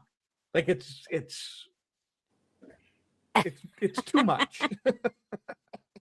Your forest drake. They could wipe out world hunger, but yeah. No, fuck that. Yeah, no kidding. Are you gonna your forest drake ready to go? Good, yeah. Rake the forest, man. Yeah. And watch those homeless people. Yeah, those are my homies. Keep starting the fires. Oh man, that was so well. One nice thing, maybe, is in Northern California and other places, there's been agreements with the local indigenous, because way back when, tribes used to do controlled burns in the forests. Oh yeah, totally. And when they were kicked out of their areas that they were doing it in, or prevented from doing it, a lot of the forests just chaos. Yeah. So it's gonna be an experiment now. Hopefully, I hope it works. Man, this is the worst place in the world to be. If like, yeah, all some maniac has to do is set like 4 or 5 fires or you're around it, just in different areas. Maybe not even that many. I mean, look at how much damage that one guy did. The last person of Pacific Palisades. Well, here's the thing too, because it's a government thing. It's got to be scheduled well in advance and all this kind of stuff. Back when they were doing it, it was when the council of elders in the tribe or whatever, that day, if the weather was good that day, they went and did it. It wasn't none of this, we got to schedule this 5 months in advance, and we got to cancel now because the wind is, it just, I don't know how it's going to work. You're saying the Indians knew how to live in balance with their surroundings? Is that what you're saying? Something like that. Wow. Something Amazing. Like that. Yeah. They took into account not the feelings of the people involved, but what nature was doing. And they didn't take payoffs from like another tribe to sabotage everybody else for their own benefit? Crazy. I would have to say most of the time, no, they did not. Oh, geez. Yeah, here we go. And when I was a kid, growing up around Hollyweird, we would get smoke from the Malibu fires all the time, and you could see the glow of the fires. So, I'm talking the late 60s to the mid 70s. The fires were not unknown then either. They just weren't as bad as they are now. And my grandma used to take in, she actually had like a regular clientele of people that come from the Malibu area, would bring their livestock, their horses and stuff, and stable them in our barns until the fires went away. So it was like a regular thing. Yeah. Yes, I do remember that. They still like doing it every time it rains. This is Alberta right now. Oh, when the news show, I didn't finish. When the news showed what? Showed how's falling off the cliffs. That's Alberta. Oh my goodness. Yeah. It's I watch it all the time. It's like it gets worse as the summer season goes. It's not too bad this year so far, but it's gonna get bad. I mean But you know what's sad about that? Think about it. Just last week you were bitching about shoveling snow. Yeah. Oh, totally. And you've already got fires. Oh, totally. But the thing is these don't, like, even in the middle of winter, there are areas that are on fire in northern Alberta. It's wild. It's the way it is. It's the new norm here. And the fires in the summer, once it gets hot and dry and the whole thing, they turn into those super fires, and they're devastating. Like, I mean, we lost Jasper. The whole town of Jasper, a few years ago was just gone. And what's sad about that too is, other than the fact I can't afford to go back to Washington to live, yeah, I really want to move north, because I do not like the heat. My husband definitely does not like the heat. I would love to go back up to Washington if we could afford it, but with all the fires now, and with the way my breathing is, I have to be careful where I'm going to move. I lost sound. I'll be back. Yep. Okay. I have to be careful where I'm going to move. Even New England now, because of the fires coming down from Quebec. So Yeah, it's they're like, everywhere. holy They're crap. everywhere. I mean, and Mm-hmm. you know, they're in places where they weren't really often in the past, but now they're there every year, and it's like people should be paying attention. You know. Yeah, I mean, look at being on the western side of Vancouver, or Victoria, or well, yeah, Vancouver Island. How much farther west can I go other than Hawaii or Alaska? And Yeah. they get fires there. Yeah. Totally.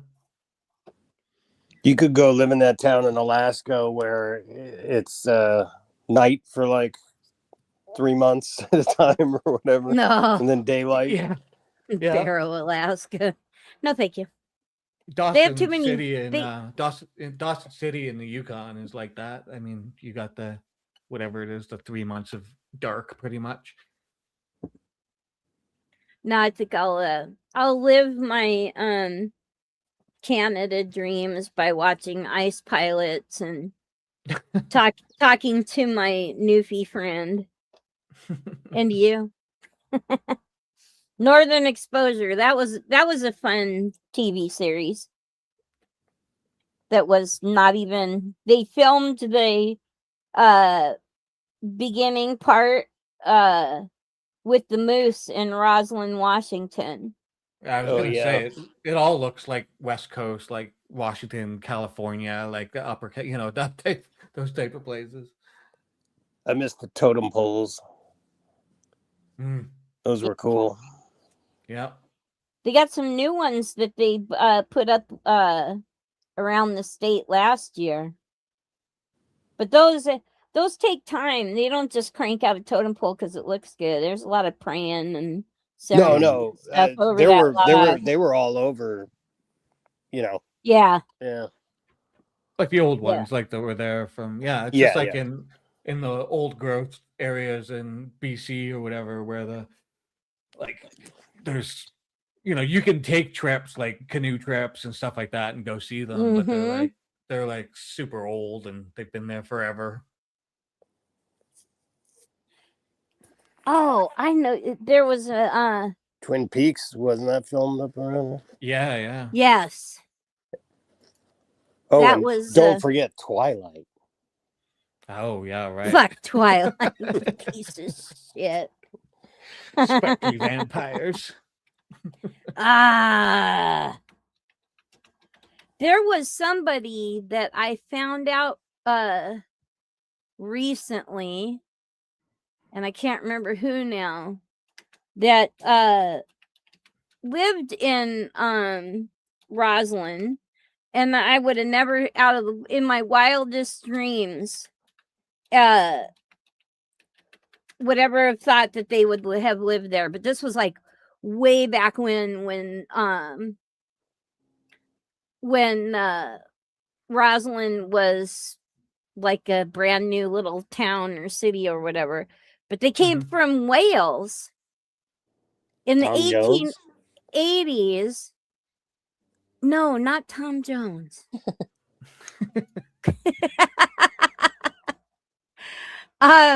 But it just I was really surprised. It's just one of those random things that they were miners in Wales, and they would make like the equivalent of like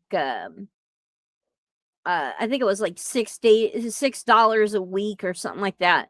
And then when they came to Roslyn, it was like $18 a week. Or a month, whatever it was. I thought, holy crap, that's pretty spectacular. It'll come to me because hopefully, because so random. Sorry, very random. Was John Corbett on Northern Exposure? Yes, he was that the where he radio. Okay. I vaguely remember the show, but I do know he was co-owner of a rock and roll venue in Seattle called the Phoenix. Did a few shows at. So I don't know if he lives around there. That's who I was thinking you might say it was. Oh, it was a famous actor. his dad and uncle ended up in Roslyn. Who am I thinking of? Damn it. Who's a lot of people think he's American, but he's not. He's actually from Wales. So one of the older actors, much older, black and white. Mm, No. Not Cary Grant. not Richard Burton. Yes, Richard Burton. Really? Oh, wow. So Way to nail it. random. Yes, it was Richard Burton. Well, he's the only Welsh actor I can think of. Yeah. Thank you. Yes, Richard Well done. Burton. You get the bonus points. Yes, you do. I told you it was something really random I ran into. I couldn't believe it. But yeah. Yeah, Richard Burton's father and uncle lived in Roslyn. They were miners in Roslyn. And then when the mines closed down, the uncle left, but his father started a farm not very far from Roslyn. Okay. But somehow along the line, they ended up back in Wales because obviously that's where Richard Burton was born. But yeah, it was weird. Just, worthless trivia. Mm-hmm. Thank you. Or isn't it all fun? Yes, it is. But yeah, I would love to go back to Washington. I miss the green. I miss the trees. Don't miss the politics. But yeah, it's so expensive there. It is more expensive to live in the Pacific Northwest than it is to live in New England now. Probably. Thanks, Bill Gates.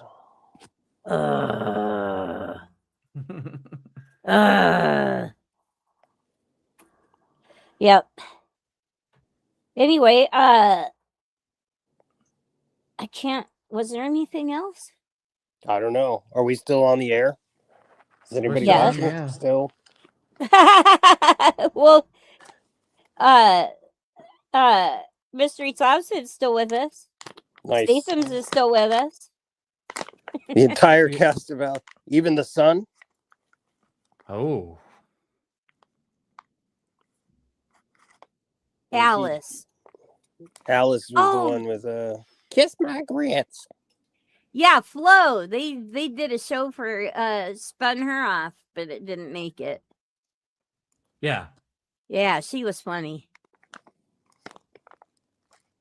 That was a fun era of like sitcoms and stuff because you'd have those crossovers, like where somebody from another show would end up walking into, the diner or something like that. It's like they Scott played those Baio things. suddenly appears. Yeah, and you were like, oh, geez. It's like they're all in the same network universe.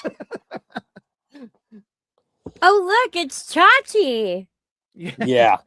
I'll give you. You want some useless fucking trivia? I got your useless trivia right here. So, yeah, Happy Days was such a fucking stupid show. I mean, I like Gary Marshall. He seemed like a cool, pretty cool guy as far as like big shot TV What? You producers didn't go. like Potsy? No, I never really liked Happy Days, to be honest. But Chachi was definitely annoying. They tried to give him the catchphrase "wah wah wah." Remember that? It's like, oh yeah. Fuck off, man. Hey, sit on it. I like Al. I like the restaurant guys, Al, and then who was the other guy? Oh yeah. Pat Morita was the second guy. Yeah. And Al Molinaro. Why the fuck do I know any of this? Why? Because we keep useless Hollywood trivia. Well, you get parked in front of the TV. Our generation for sure. I mean, it's just been the media consumption is nothing compared to the previous generations. So, yeah, of course but I just mean like, why is it still in my fucking brain? Why? But Chachi's last name, and I have no idea. His last name on the show was Arcola. Chachi Arcola. Yeah. Oh, yeah, right. Yeah. So I used to have to go to Burbank all the time to deal with the Tonight Show people, and I would have to go Fun times. From Studio City to Burbank, and I passed by Gary Marshall's Falcon Theater, I think it was called. Yeah. Because he did had a live theater. Mm-hmm. And they would, they were having shows all the time and so forth. And as I was driving by, one day I noticed a street called Arcola Avenue that was right near around there. I'm like, that motherfucker just took the name of the street and put it gave it to the character. Yeah. You know what? You know what's freaky? Seriously. What's freaky is sometimes you'll say something like Studio City, right? Most people don't even know what that is. They just think Hollywood encompasses the whole area. And you'll bring up some random piece of information about somewhere, and I'm like, that would be so freaking weird if you and I had run into each other at some point. Probably. Because you talk about some of the same circles my family was in too. Yeah. This whole place, the whole place kind of becomes a blur. I don't like Studio City. It's very bougie. No.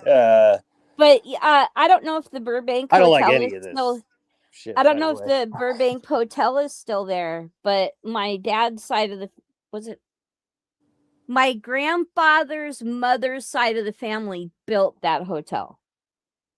Oh, the Burbank Hotel? The old Burbank Hotel. I don't. The old wooden structure, way back when there were no cars.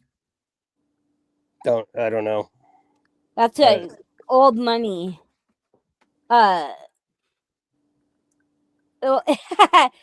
Hollywood is porn and well, it's one of those things of where a lot of people, when you live and let's say you're not working enough or something like that, you moved from wherever you were to North Hollywood. At least that was because I know my family did it a number of times. They'd have to leave like Burbank or that's where Edward died. Edward, yes, in North Hollywood. Because like my stepdad's side of the family, well, they lived in Toluca Lake, so not even gonna touch Toluca Lake with Toluca Lake is where side of the family. That's where Bob Hope. No, well, that's where Gary Marshall's theater was. Properly in Toluca Lake, yeah. And then I don't know. Did you ever go to or drive by? I think it's called the Huntsman's Lodge. It was a big Sportsman's Lodge. Sportsman's Lodge. My mom and dad got married and spent their honeymoon there. Really? And then when I came back from when my mom died, and we put her ashes in, I'm not going to say it, Hollywood Cemetery.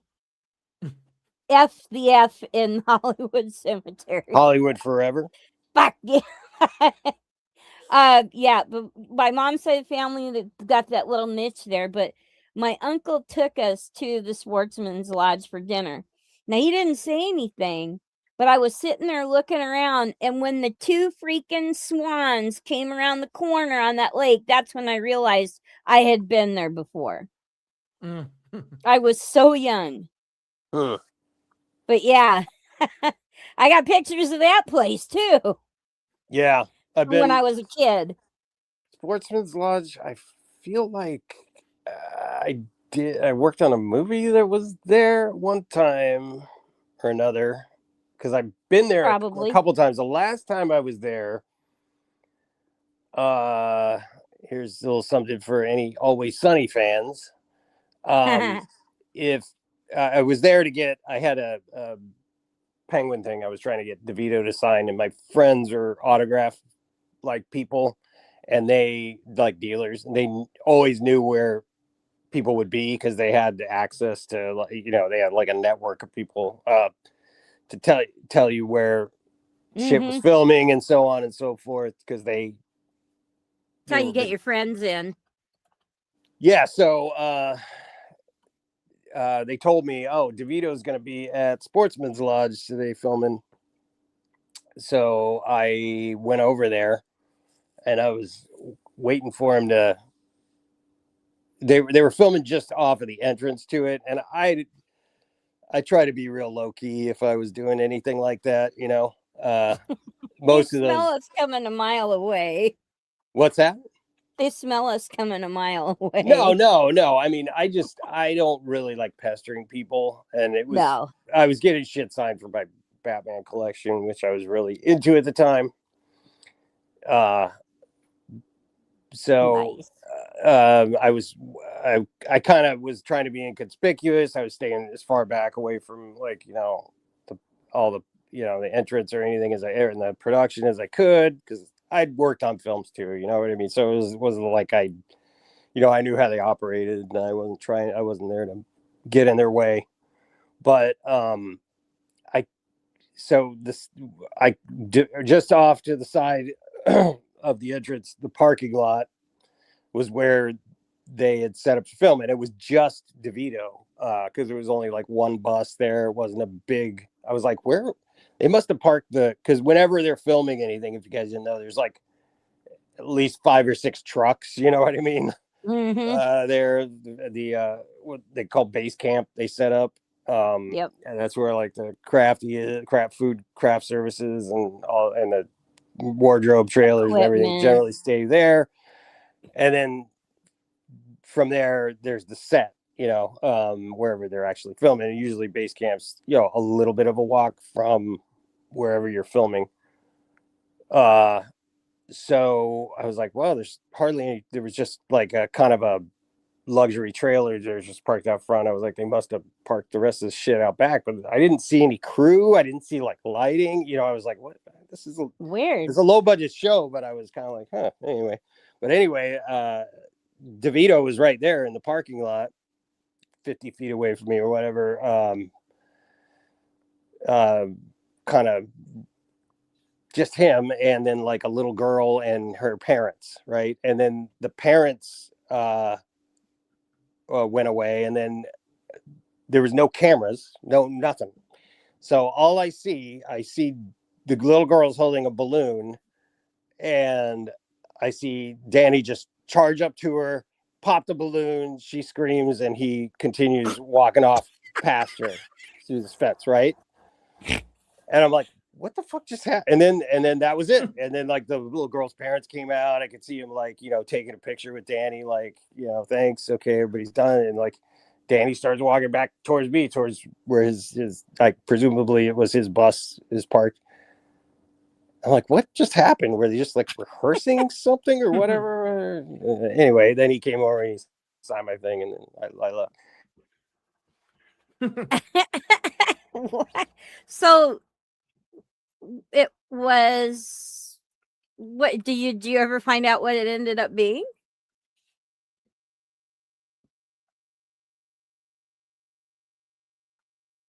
Uh-oh. Do we lose dick bags? Can you hear me? There we go. Yep. Now I hear you. Okay. Sorry. Yeah. Sorry. This story I feel like is dragging on. But so finally I see the episode, because so what it is ultimately it's an episode called Being Frank, if you care to watch it. Okay. And it's basically from a first person view of Danny DeVito's character through most of it, I think, or through all of it, actually, I think. And they obviously just gave DeVito some glasses that had a camera on them, because seems familiar. Oh, yeah, like, so you're seeing it through Danny's perspective, through his eyes, whole time. Yeah. So that's what it was.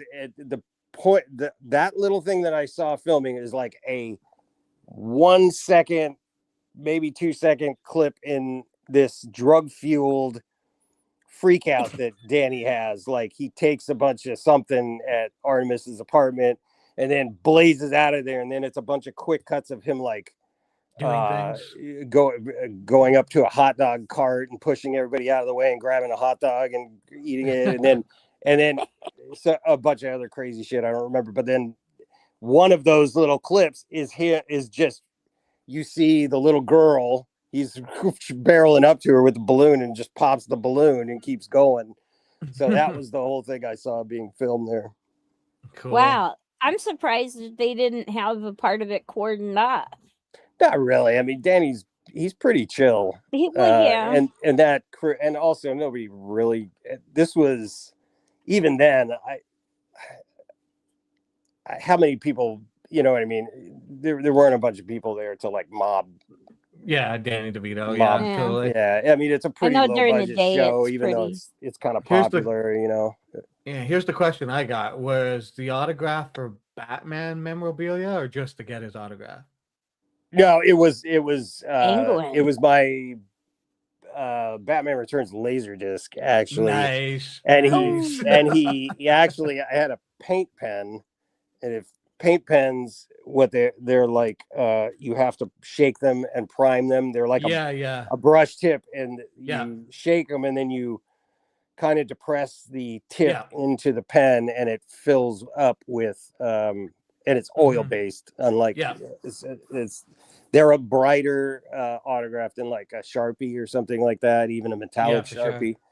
So sometimes it's preferable depending on what you're getting signed. But if you depress it too long, or if you press down while you're signing, you're going to let more ink into the tip of the pen, and it's going to blow up all over. And that's exactly what happened. Oh shit! Danny was like, oh man. I was like, I don't even care, man. Thanks. Whatever. It's no big deal. Yeah, totally. See this smudge? It's Danny DeVito's exactly. autograph. Yeah, that same happened with Danny Elfman. Well, I had bad luck with Danny. So Danny Elfman signed my Batman record. It splorched all over it. But whatever. That seems like a lifetime ago. Yeah. It does, yeah. Because when I was there at Sportsman's Lodge was in 2004. That was the last time I was in the oh well, no, I can't say that, because August of 2021 I was in North Hollywood visiting my uncle. Really? Who, my like I said, when people don't run out of work or whatever, they end up moving to North Hollywood. He worked at Burbank Studios for a long ass time. Well, Hollywood, it's all dying. Yeah. Not a moment too soon, in my estimation. Yep. So much has moved elsewhere, like hotbed of it, Santa Fe, New Mexico. Holy cow. The industry that's moved over there. It's like, I think I'm gonna go check it out. But no, my uncle is gone now. I don't think any of my family are working in the studios anymore. I think they're all retired. It's all contracting, from what I hear. Like the movie industry is contracting, and television, as a result of the movie industry contracting, Hollywood, like movies actors who've won Oscars are doing television shows now, and so it's contracting the television industry. And people that were just television actors are having a hard. You can't go up against Oscar winners, and get roles. So it's just less work for everybody, and AI is good. Yep. Except for Dark Winds, AI is not taking over Dark Winds. That's my show now. It's pretty good. Oh man. Yeah, that actor's good. He was really good at Fargo. Zahn McLaren. Oh my goodness, playing that Vietnam vet. And if you guys have never seen Bone Tomahawk, he's in that. I love that movie. Yeah. Holy, that is the only movie that shocked me more, viscerally. Yeah. Was maybe first time you see Deliverance. Yeah. Oh, okay. Yeah, totally. Right. But and gore effects don't really generally get to me too much. No, same here. But that was the That made me Oh. fucking irp. I could Yeah. not. I was like, oh, I gotta watch it now. I have not seen it. I have to Oh, watch you like it. oh no. Yeah, I won't say it. I won't say it. You've been warned. Yeah. Okay. Okay. There's a part in it. It's like Deliverance where you just go, holy fuck, Oh. this is not happening. Yeah. Okay, so far I can tell you that some of the most, I guess, gross or outrageous I've seen has been The Boys. My jaw will drop and then I end up laughing. Yeah. Is there anything remotely close to that? Yeah, the That's what I've context though, The Boys, once they established pretty early on what they were about. In that sense, like Huey's girlfriend right away gets plowed through by a train. I know, that's what I was talking about. My jaw Mhm. dropped and then I started laughing. And then you get it. It's a tone, right? But this, no, the tone is completely Okay. No, it's horrifying just from a visual standpoint, and also just from I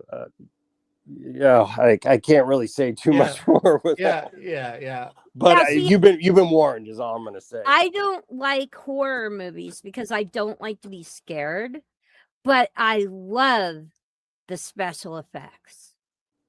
Yeah. Well, that's what I say. I gotta know how, like, you know, like you talk about when Huey's girlfriend gets turned into road pizza. I was like, oh my God, how'd they do that? That was the first thing I'm thinking of after the initial shock were over. Walking Dead, my dad loved that show, but I found it boring. It was boring. The first season was good because Darabont. It was okay, yeah. By the way, if you're an Indiana Jones fan and you want to be heartbroken, look up Frank Darabont's treatment for Indy 4. Right, look up his script and read it, and you realize what they could have made versus what they made. What they ended up making. You'll realize how fucking out on a limb George Lucas's brain is. Yeah, I think I've said it before. It might have even been on here, but I feel like I said it before. But I read the comic books for The Walking Dead, and it just nothing could compete with it. The comic books were just the pinnacle. It's what the idea came from, and there was no way that they were going to make the comic books like they were. And I mean, I literally had moments with the comic books where I put them down and I was just silent, you know. And, oh my God, I can't believe that just happened. But the show never did anything like that for me. And I mean, I kind of knew where it was going, and I don't know, they changed up the characters a little bit, and it was, I don't know, I didn't really dig it that much. So were they comic books or graphic novels? Well, yeah, graphic novels, comic books, like whatever you want to call it. But I do know the difference. Because The Crow was graphic novels. Yeah, well, they came out in like episode, like, you know, like, you know, they were, each one is only like, you know, 8 pages or 9, you know, whatever they were. So, and I call them comic books. You can buy them all, you know, put together so you can read it like a graphic novel kind of thing. But, yeah. Well, The Boys is definitely a better show than it is a comic For sure. book. I still haven't watched it. Oh man. Really? Yeah, it's on the list, and everybody I know, it's like people are like, "What are you doing? Why have you?" I'm like, "I know. I've just been doing other things. I'll get." I can relate to that because I didn't watch it till I think a year and a half ago. So I ended up, you know, binge watching like the first 3 seasons, I think. Yeah, I'll do the same thing. And well, actually, this is the first season I've watched episode by episode. I binge watched the rest of them. Yeah. Yeah, me and too. I have not seen the side one. And I totally agree with this statement right here because, yeah, what a disappointment the rest of it's been. Yep. But you didn't like the one with Edward Furlong? All right. The Crow is my most favorite movie ever. Speaking of The Crow, I just earlier watched Dark City, the director's cut. I have not. Because I had seen the original years ago. And something in my YouTube feed mentioned the director's cut. I was like, I have never seen that.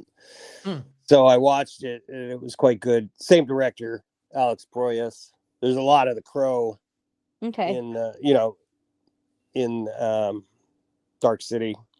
I mean, visually. Someone who I miss is Michael Wincott. Yeah, he is great. He was in the last Jordan Peele movie, Nope. Yeah, that's right. Yeah, he played I was like, wait a minute, that's fucking Michael Wincott.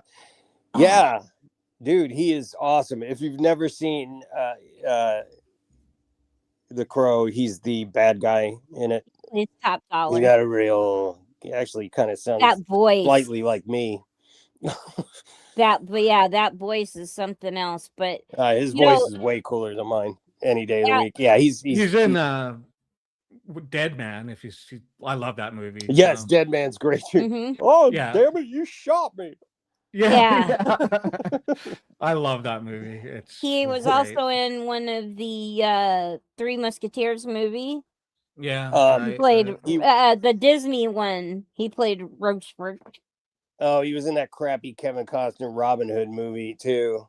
I know that was unfortunate. Yeah. But if you've never seen Talk Radio, oh yeah, is Oliver Stone's film version of the play with Eric Bogosian, who is just fucking amazing too. Yeah, it's a great movie. Yeah. And Michael Wincott plays the crazy fan that comes by the studio. It's your show, Bear. That guy. Yeah, and he does the mega peace out, but who's behind? Peace out. Starts pounding on the table.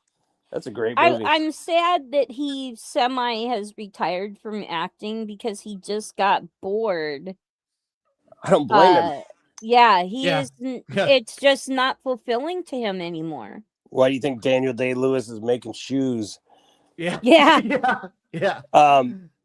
Yeah, I've lost it. The sheen is whatever. The bloom is off the rose for me with all this shit too. Yeah, it's like. Oh yeah, he was in The Doors too, right? The Door, yes, yes. Bertolt Brecht, it's Cabaret. I want to get you guys in the studio like now.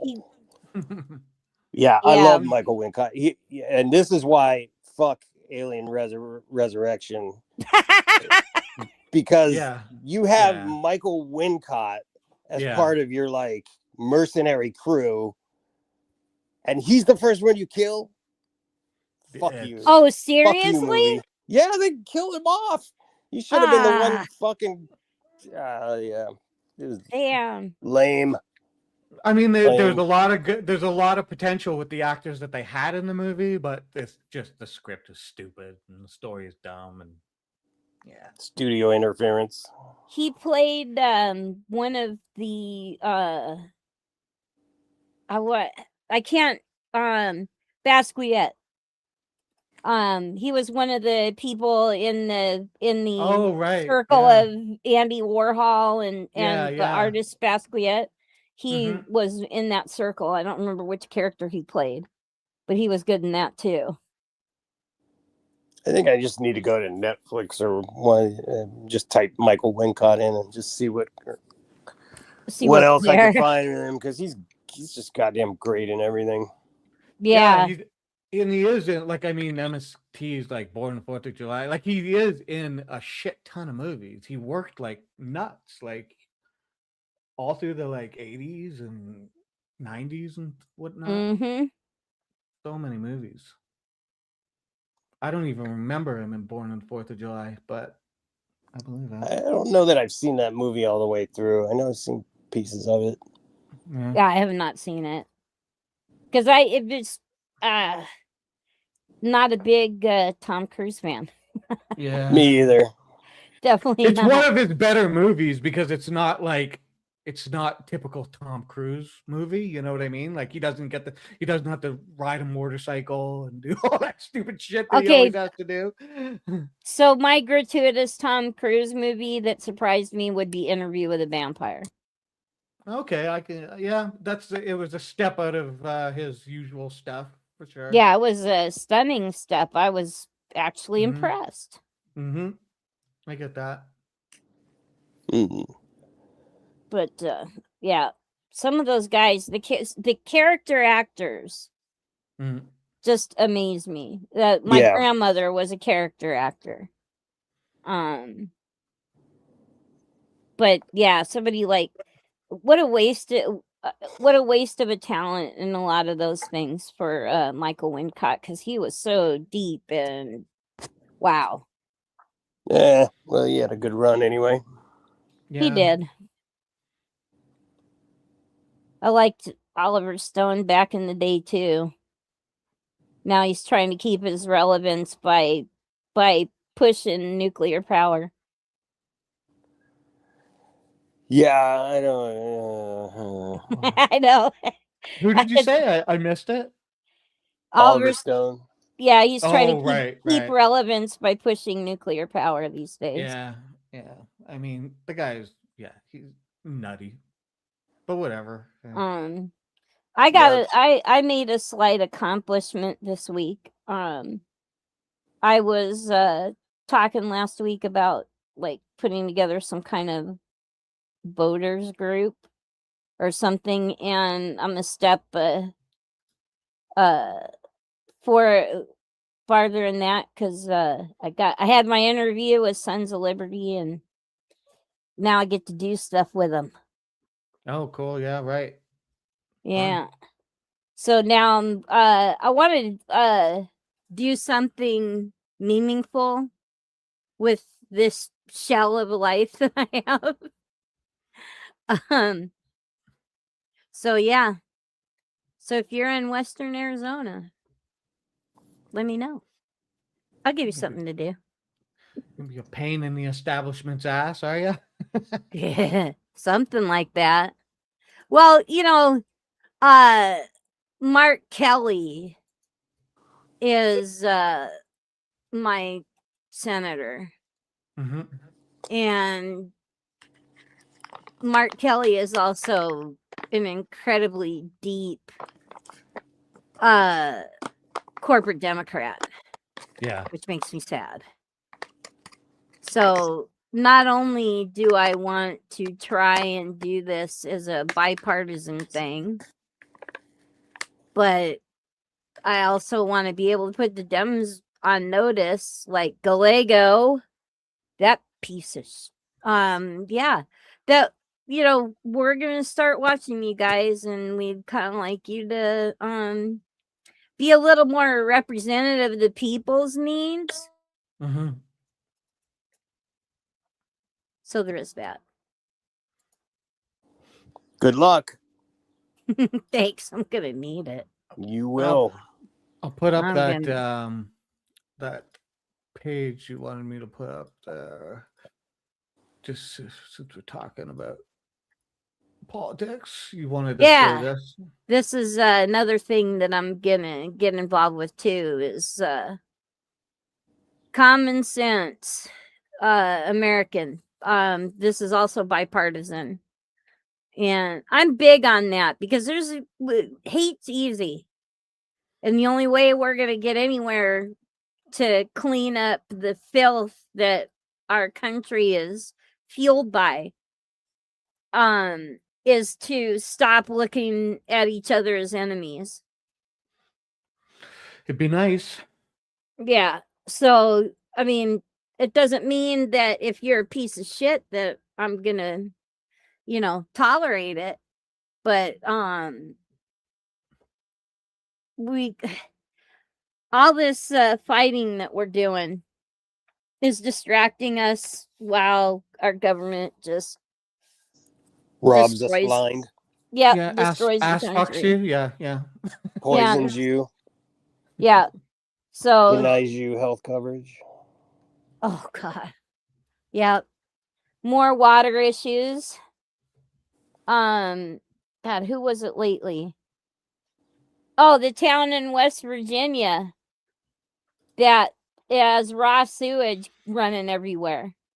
Nice. And the guy that this guy has like TikTok and you does YouTube videos, and people in West Virginia contacted him and they're like, why don't you come here and report on this? Oh, he's being covered by the civil rights attorney. That guy. Love that guy. But yeah, that's going to be one of his more recent ones, is on the civil rights attorney, is this guy that they arrested him. Oh, nice. For asking questions. Of course. And when they found out who he was on social media, the sheriff changed his tune. But they filmed raw sewage all over this town. And I'm sitting here thinking, holy crap. Not very far from me, there's this town called Wendon. And practically this entire town is sinking into the ground because of all the groundwater they're pumping out for the Saudi alfalfa farms shit. that are out there. And this town has sunk, I think it sinks like 3 inches a year or something like that. And it's how is shit like this? Water in the Southwest, the desert Southwest, is gold. How did this be allowed to happen? Corporatists. Yeah. It's a money making proposition, and screw the end result. We want the money now. So yeah, sure, pump on. And the thing it is, the type of soil and bedrock that's under the ground is the kind that once, because of the amount of sinking that it's doing, once all of that has sunk down, it will never, you cannot replenish the water in it because it's compacted. Yeah.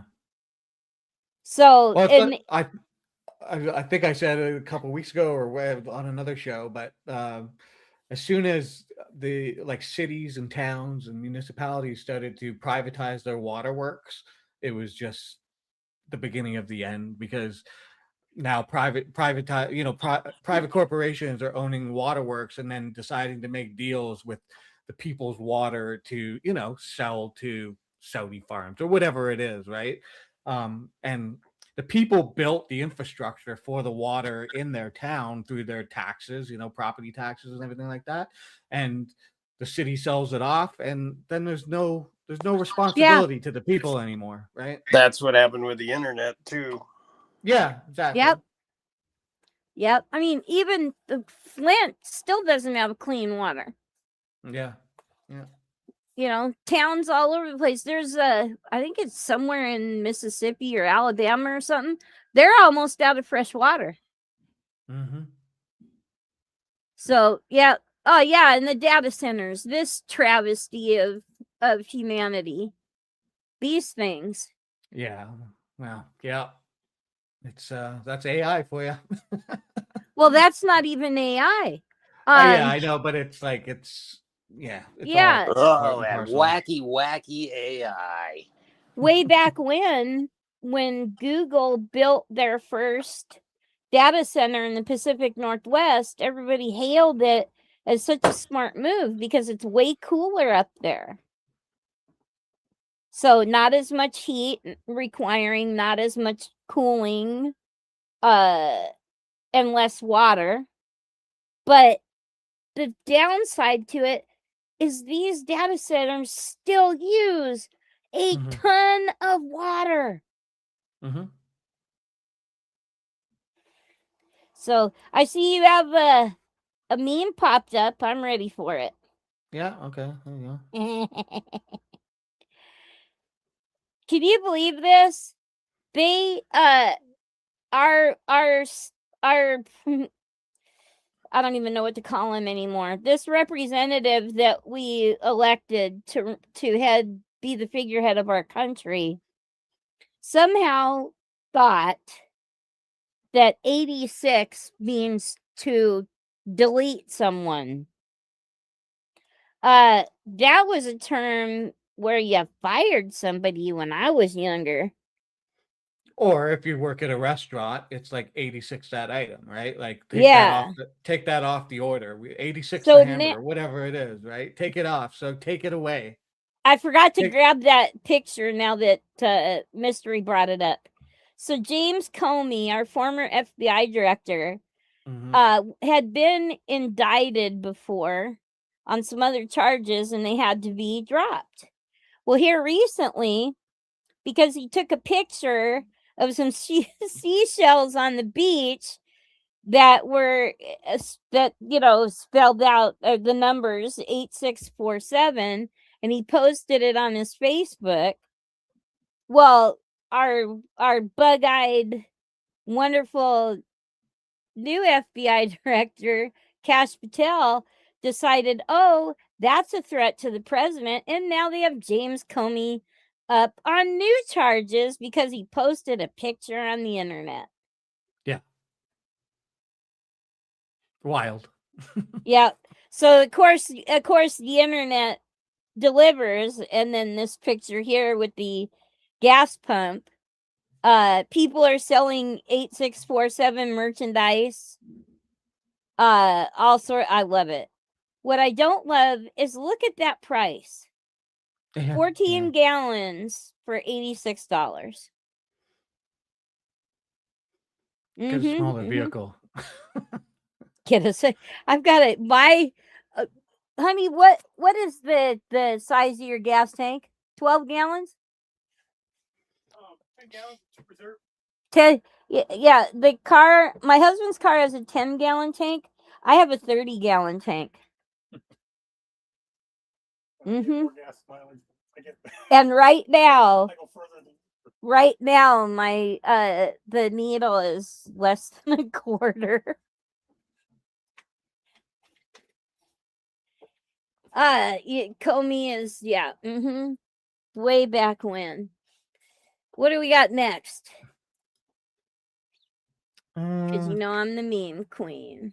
$65 for a Corolla. I've got a full-size Econoline van. 1 ton. Well, having supported myself in restaurants for a good chunk of my life, I can tell you 86 is definitely just a food service term. Yeah, yes. Totally. That's how I know it. Like bars and restaurants. Yeah. Everyone I've worked in. Yep, 86. It means throw it out. That's what it is. Take it off the menu. Yep. Yeah. He's got to be overly dramatic. Okay, here you go. I'm hearing that people being unable to weather 8 weeks with no income means we need more financial literacy. So here you go. Our system is designed to concentrate wealth and keep the majority of workers on the brink of bankruptcy. There, you're literate now. Pretty much. Yeah, all those years of being told, oh, it's the choices you make. Yeah, my choices did not keep up with this economy. Yeah, work harder. Pull yourself up by your boots. For a lot of that shit. Yeah, right. Motherfucker calculated exactly how long you had to keep people working before they'd revolt, and just the minimum of everything you could give them before they'd snap. Yeah, you want to know where the actual start of that began? If you look at the history of the railroad race between Northern Pacific and what was the other railroad? Southern Pacific. Yeah. Well, they were both fighting to try and get their railroads or whatever. I forget which side it was, but they had worked out like the rhythm of the hammer sounds of putting the spikes in the ground, and like how the stuff comes off the train car, like the beams come off this train car. Everything got worked out down to the time limit, and that whoever was doing that first got their train track ahead further than the other side. And when the other side heard about what they were doing, they started to do the same technique and stuff. So it's just said that original race and the way it was recorded and how they were, figured out the efficiency of making people work and how long they could work. How long can a guy swing a sledgehammer to pound in nails into the spikes into the nail into the ground or whatever. It's kind of the beginning of that type of thing, and then somebody like Ford comes along and does even more work on it and figures out how he can really exploit the human body and all of that type of thing. Now, can you imagine back in that day? The threat was the Chinese were coming over and taking those jobs. Yeah.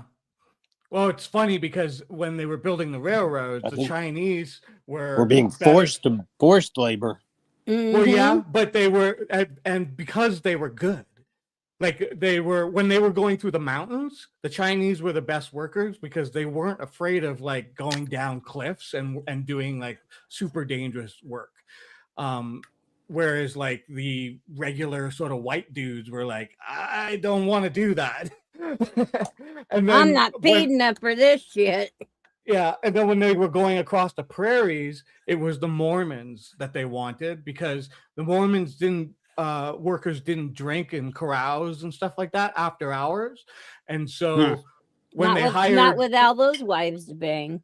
Yeah, well, when they hired the regular, whatever white dudes, Christian white dudes or whatever, they would because towns set up, right? Like that's where the term hell on wheels comes from. Like basically towns would set up as the railroad was going along, and the businessmen, the people who ran brothels and had whiskey and all that, would follow the railroad crews across, as they were moving west.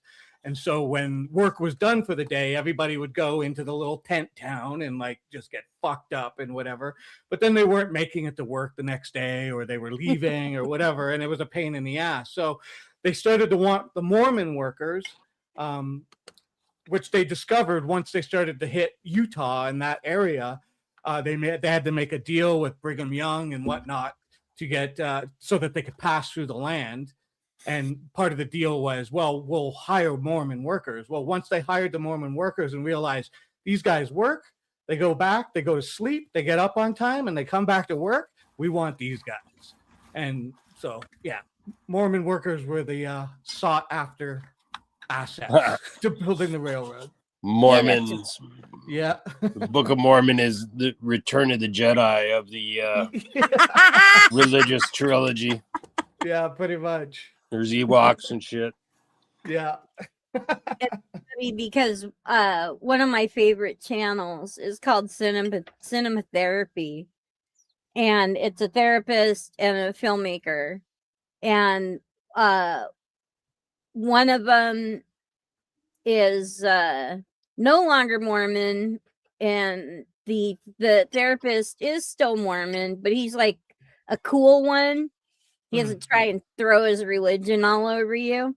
But I get a kick out of, because every once in a while he'll bring up something funny about Mormonism and in relation to a movie, and I get a kick out of it. But I like it because he will, like, they'll watch pieces of the movie, and then he'll like, if that character was my patient, I would diagnose him with this, and this is how I treat him. And so they've done a lot of the Star Wars stuff.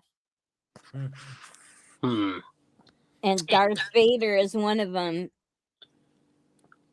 along with I think they talk about Padme. And yeah, you mind, like, on May the 4th, I have a feeling I'm going to be like bagging on Star Wars more than celebrating. Hey, man, no, man. Bring it.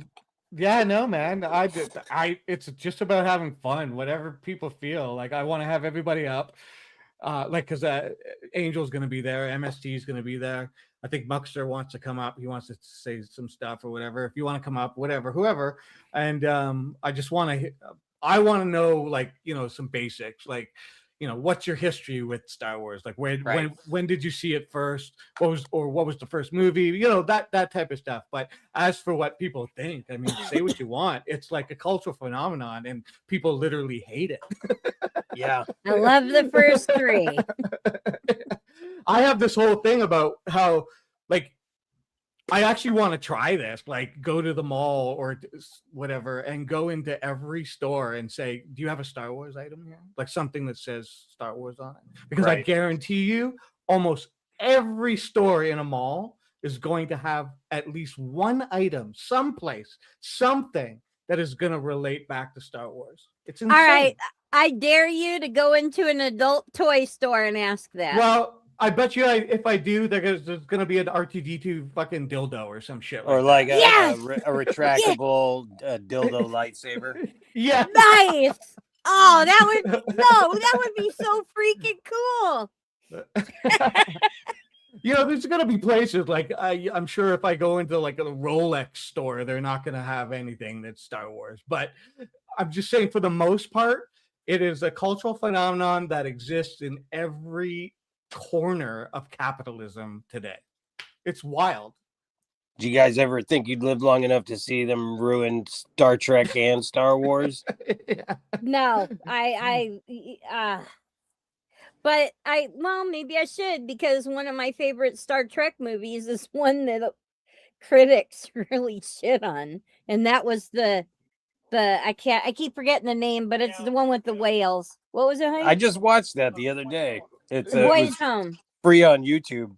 I thought that it universally kind of it was liked. I thought. Yeah, it is now, but early on they said it was one of the worst ones. Did they? Yeah. The whales, by the way, in the end of that are models. Yeah, remote control models. Yeah. I never knew that until just but I loved it. Yeah, I've seen it. It holds up. It's charming. I mean, obviously a lot of they tried to keep it a little more sciencey than Star Wars. I was all in. But it's dated a little bit, but it just charming film. Yeah, solid, it's for the time though. It's funny they had to touch the Cold War game, right? Like the whole nuclear vessels, nuclear weapons, vessels. Vessels. Yeah, I loved it.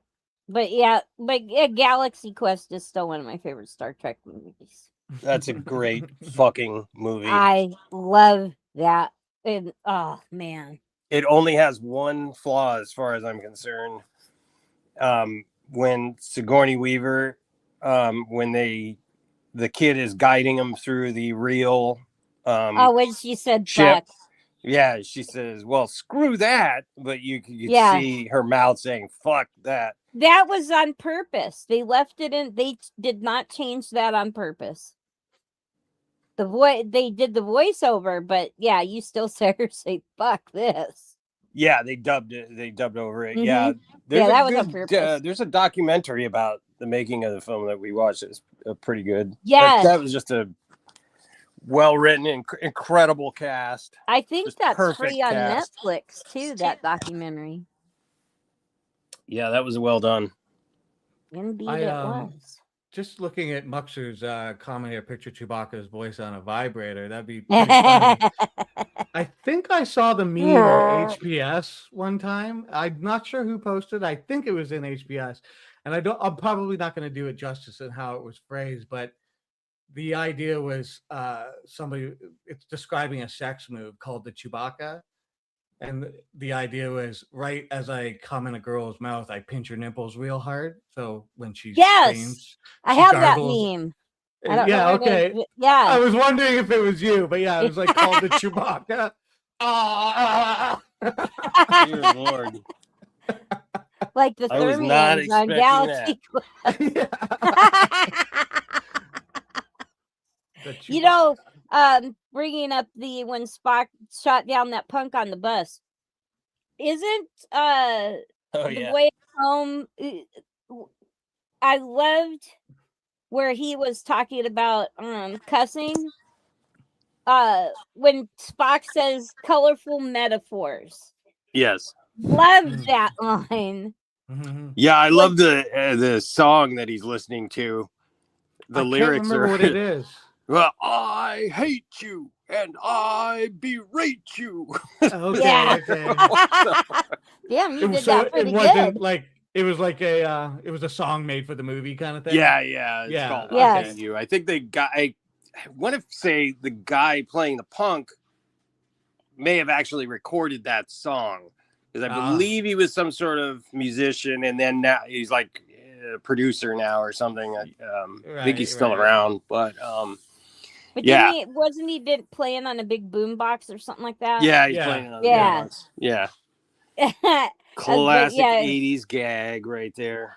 When he's talking, when he says something about the colorful metaphors, I just died. The hell, what is it? The hell, they like you very much, but the hell, they aren't yours, or something like that. He keeps saying, the hell you aren't. He keeps working that into... Yeah. I think double dumbass on you, pal. That's what, double dumbass. I think what people didn't like about that movie was some of the hardcore like Star Trek fans want, they always want the space battle kind of thing, the Klingons and all that, and it was like, what the hell is this? But I mean, they were just trying to appeal to a broader audience, and Well, I'm sorry, but isn't sound warfare a weapon of war? I don't mind movies where people solve things with their smarts. Yeah, totally. Yeah. Oh, Dick Bag, you had said something about I can't remember the term, but like a deep mind fuck kind of movie. I'm using my words.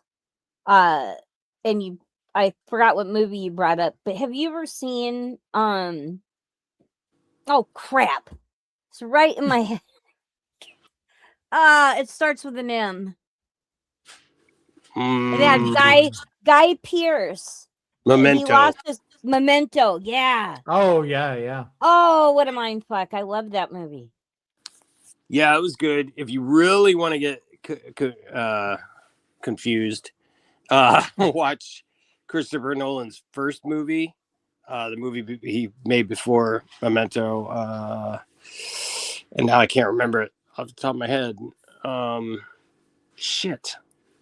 Fuck, it's black and white. God damn it, I can't remember it, but it was confusing to follow. I had to watch it a couple times. And clearly I still don't remember it. I'm not very analytical, but sometimes one of these cerebral movies, I just get caught up in it, and I'm like, I gotta figure it out. I killed everybody by bringing up a serious movie. Wait a minute. His first feature film was Following. 1998. Yeah, Following. Yeah. I remembered it just as I was typing it into and just as you were saying that.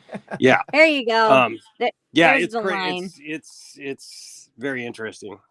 Cool. I haven't seen it. You know what, Dick Bag? I'm sorry to interrupt. Yeah, no. We had a conversation on my channel, I think on one of the first shows you were on. We were talking about Westerns, and I was telling you about, like watched all, tons of old Westerns and stuff like that. And I don't watch anything before 1965 usually, but you brought up a movie that was black and white. And I knew the title when you brought it up, and you said, it's really good. Like it's different. You should check it out or whatever. Dead Man? No, it was. It's an old movie. Like it's like pre-65. My Darling Clementine, maybe. Maybe. But I knew the title when you said it, and I was like, oh, I'm always getting like that's on Tubi and stuff. I always see it, but I've never watched it because one, it's pre-65. Maybe that's it. I can't remember, but it was a movie you said that you were impressed by being like an old black and white Western, and I couldn't remember what it was. Probably My Darling Clementine. Okay. I'm gonna write that down. It's a different style than. I think that's what you were saying. There's some good older westerns. Oh, totally. I mean, like I've gone through the gambit. I tend to stick to anything after 65 though, because things before 65 just there's a lot of I don't know, just there's a lot of shit. Yeah, the clean Hollywood stuff is like, that's true of any era though. So yeah, for sure. Because I love watching that old stuff, even cheesy side effects and all. I love it. Mm-hmm. You know what are really goddamn good, believe it or not, and Boris Karloff is even in one. And I had no idea because when I found out about the Batman movie serials, which I didn't know about until I don't know 20 years ago or so. I didn't even know those were a thing. But apparently they're what inspired the Batman TV show because Hugh Hefner used to do screenings at the Playboy Mansion of the old black and white Batman serials, of which there were two, one in 1943 and one in 1949. The one in 1943 is really fucking racist towards Japanese people too. It's like Batman literally calls him like a shifty-eyed Jap and like shit. Oh God. No, yeah, seriously. It's horrible. And they used to do screens at Playboy Mansion. People would, boo and hiss, at the villains and everything, and that's where the sound effects and stuff came from. Well, so one of the producers who would go on to be one of the producers of Batman was at one of those parties and kind of got a vibe from it, like that if you could do it broadly, and like make it.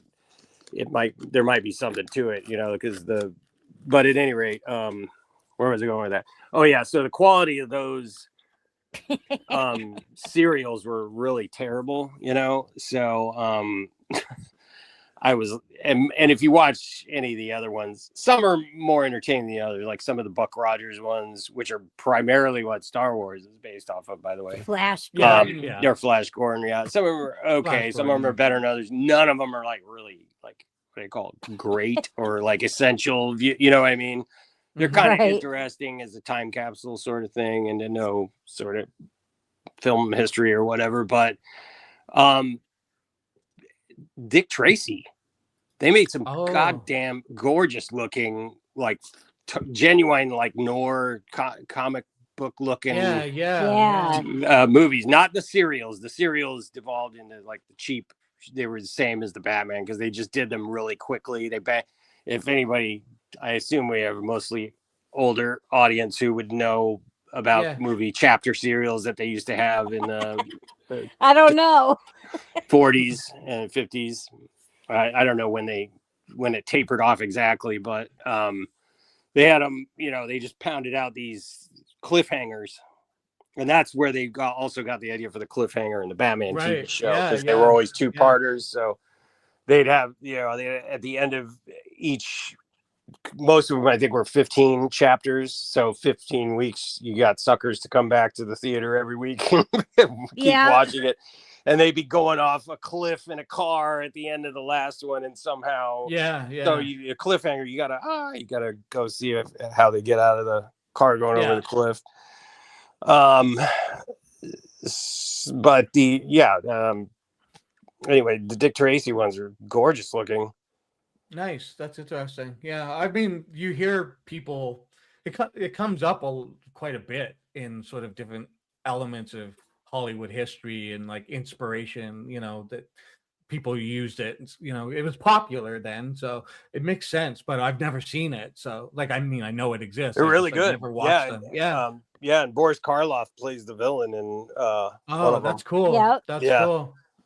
They're genuinely like good. I mean, they're like creepy looking, cool looking, good stuff. I'm going to I'm gonna watch that Spider Noir thing in black and Yeah. white. You get the choice, right? You can watch it in color or you can watch it in black and white. I'm gonna watch it in black and white. Interesting. Yeah, Nicolas Cage. It's like it's Spider-Man, but they can't call it Spider-Man. So Wait, but Nicolas Cage is in it? yeah, he's the character. It's based off of the sort of Spider Kind Noir of an thing that they've done. Spider-Man thing. It's Spider Noir. I don't know the whole backstory. I think he was some sort of retired cop or something. Yeah, he's a private investigator. He was a cop, and then he becomes a private investigator, I think it is. And then, yeah, he's got powers, but he mostly just like kicks the shit out of people and stuff.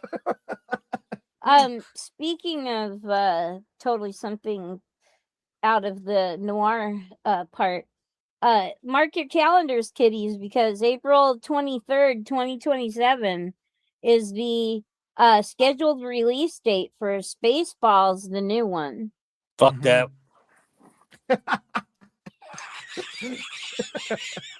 I expected something like that from you. It's got fucking Josh Gad in it. Fuck You that. mean Josh Gad? Yeah, I can't stand that motherfucker. He's a Barf Jr. I knew it. Fuck that movie. Forget it. I'm out. I'm not the biggest Spaceballs. It's not Mel Brooks' funniest movie. There's some good shit in it. Blazing Saddles. It's not his best for sure. I mean, but it's campy as fuck. But Josh Gad approached Mel Brooks, and Mel Brooks was sold. And I've seen that recently. There's pictures of Josh Gad as Barf Jr. Out, and I'm gonna give him a shot, but mostly it's because of Rick Moranis. Not gonna lie.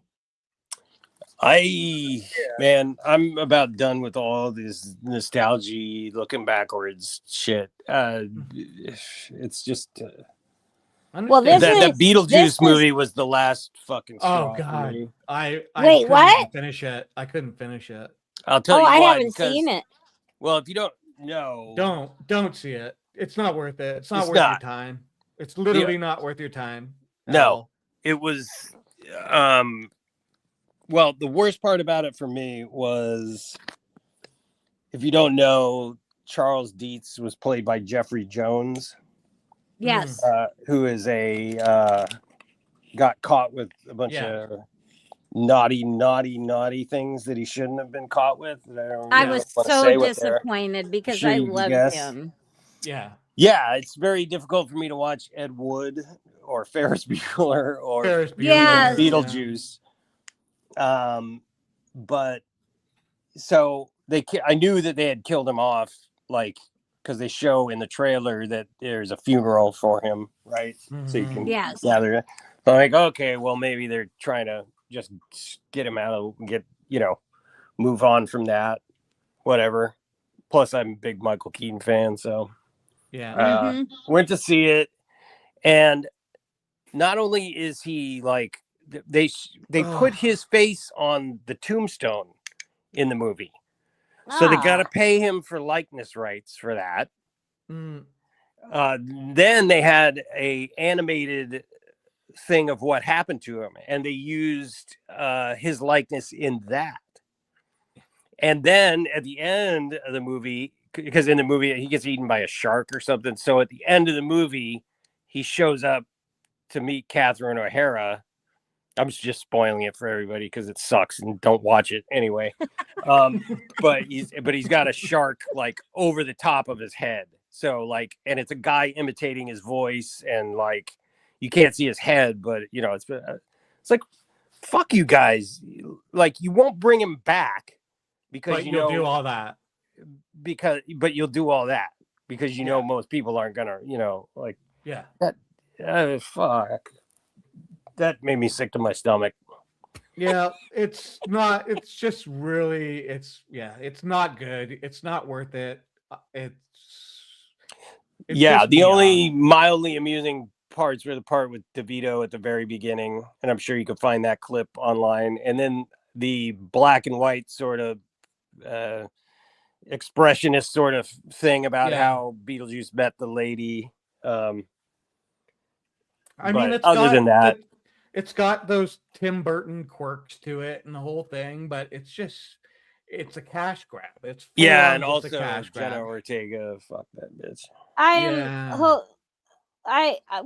hope that doesn't happen with this because no, it should and never only because and not that I'm putting all my weight into his comments, but Bill Pullman has been very positive about Josh Gad because people a lot of people probably don't know Spaceballs was Bill Pullman's first movie. Oh yeah. And John Candy basically took Pullman under his wing. So if there's anybody who's going to be missing that energy and dynamic of John Candy, it's going to be Bill Pullman. And it's important to remember, though, A, that doesn't translate into a good product. Well, and B, those actors glad hand each other because they have to. You know what I mean? He's not going to go, man, that Josh Gad, he's kind of annoying. They're not going to say that. I mean, he was great he's as Olaf. He's an arrogant little fucker. He was great as Olaf. I'll give him that. Never seen it. No plans to. But not made for me. I'm gonna give it a chance because I want to see Dark Helmet again. I have a bunch of characters in Warcraft. They're all Death Knights. They're all the little gnomes and stuff, and I've named every single one of them Dark Helmet. Because they come out with black armor, and I kept the original black armor. They have this thing called transmogrification, where you can make whatever armor is currently on your character look like other armor. So I'll do it in the starter armor for the Death Knights because it looks like Dark Helmet. So, but I do not have high expectations. It's probably the only thing that's going to save me. Sometimes dead is better, Lewis. They should let all these franchises just die. Just start thinking of some new shit. Well, that's probably, I'm assuming that's the problem, is there is very little original thought right now. I mean, there's Avatar stuff out there. If you guys want some good sci-fi, by the way, The Expanse is. Oh yeah, my buddy keeps telling me to watch that. It. Be a good binge watch for you. Screw Avatar, especially that second one. No offense to Wes Studi, my hero, but no, that Avatar water one. I watched all of, I think, the first 15 minutes of it, and I couldn't stomach it. My wife absolutely hated the first one, like just despises it. I didn't like it. It dances with wolves in space, and it just thank you. Fake dances with fleas. Yeah, in space. I never seen it. No. You've never actually seen it, eh? Wow, good for you. What Dances with Wolves? No, Avatar. Oh, I have not seen the first one. Did not see the second one. Ain't watching any of them. Yeah, especially now that Wes Studi is dead in them. So yeah, I've seen the first one, and that's it. I'm not touching it. I don't like it. It's just not enjoyable to me. Like probably 2/3, 3/4 of Indian country knew. I mean, it's stories that it's Indian country only with blue people. Yeah, no, it's literally Dances with Wolves in Space. It's the same story. It's like they send the guy, instead of Kevin Costner, it's I forget Buddy's name, but they say, he's the one that goes and lives with the friggin' blue people, and then the corporations The instead of Navi. instead of the the United States military, it's these corporate people that are gonna come and take over the planet. Paramilitary. Yeah, it's Oh, just well, I guess, maybe I have a thing against James Cameron because to me, one of the most annoying movies ever made to me was Titanic. oh yeah. I don't hate like it. that movie. Yeah, I'm not a fan. So, and I actually, somebody goes, "You hate Titanic, but it's a chick flick." I'm like, Okay. James Cameron, I guess for me it's like Terminator, and then the Aliens, and that's probably about it that I can think oh yeah, of. then yep, I don't like James Cameron. It was down to him or Spielberg for Jurassic Park. And I for kind of sure. think I really would rather have seen. I think it was. I want to say he was busy. It ended up he got busy with some other movie. Yeah, right. But it would have been much sure. much darker. Probably Much more like the book, I think. Probably, yeah. Because in the book, sure. John Hammond gets eaten by compies at the end of the movie. And Jeff Goldblum's character dies. What? No, you can't kill Jeff Goldblum's character. although I did have a bit of satisfaction watching Wayne Knight get eaten by that little dinosaur because I thought he was such a horrible prick in that movie. Yeah. I'm like the only person who doesn't really like Jurassic Park all that much, I think. I enjoyed the first one, and then it's just like I don't need more. Because the T-Rex attack was amazing. And all the animatronics and stuff were great. But to me it was cool as a spectacle to watch, but yeah, it was literally the story, nah. As far as going into the story, I was like, nah. Between Toy Story, like the first Toy Story and the first Jurassic Park movie, those were like special effects breakthroughs for the time. Like, I mean, people forget like when those dinosaurs hit the screen, everybody was like, "Holy shit!" We hadn't seen anything like quite like that yet, and it was still really well. Mostly, oh, totally. For the most part, yeah.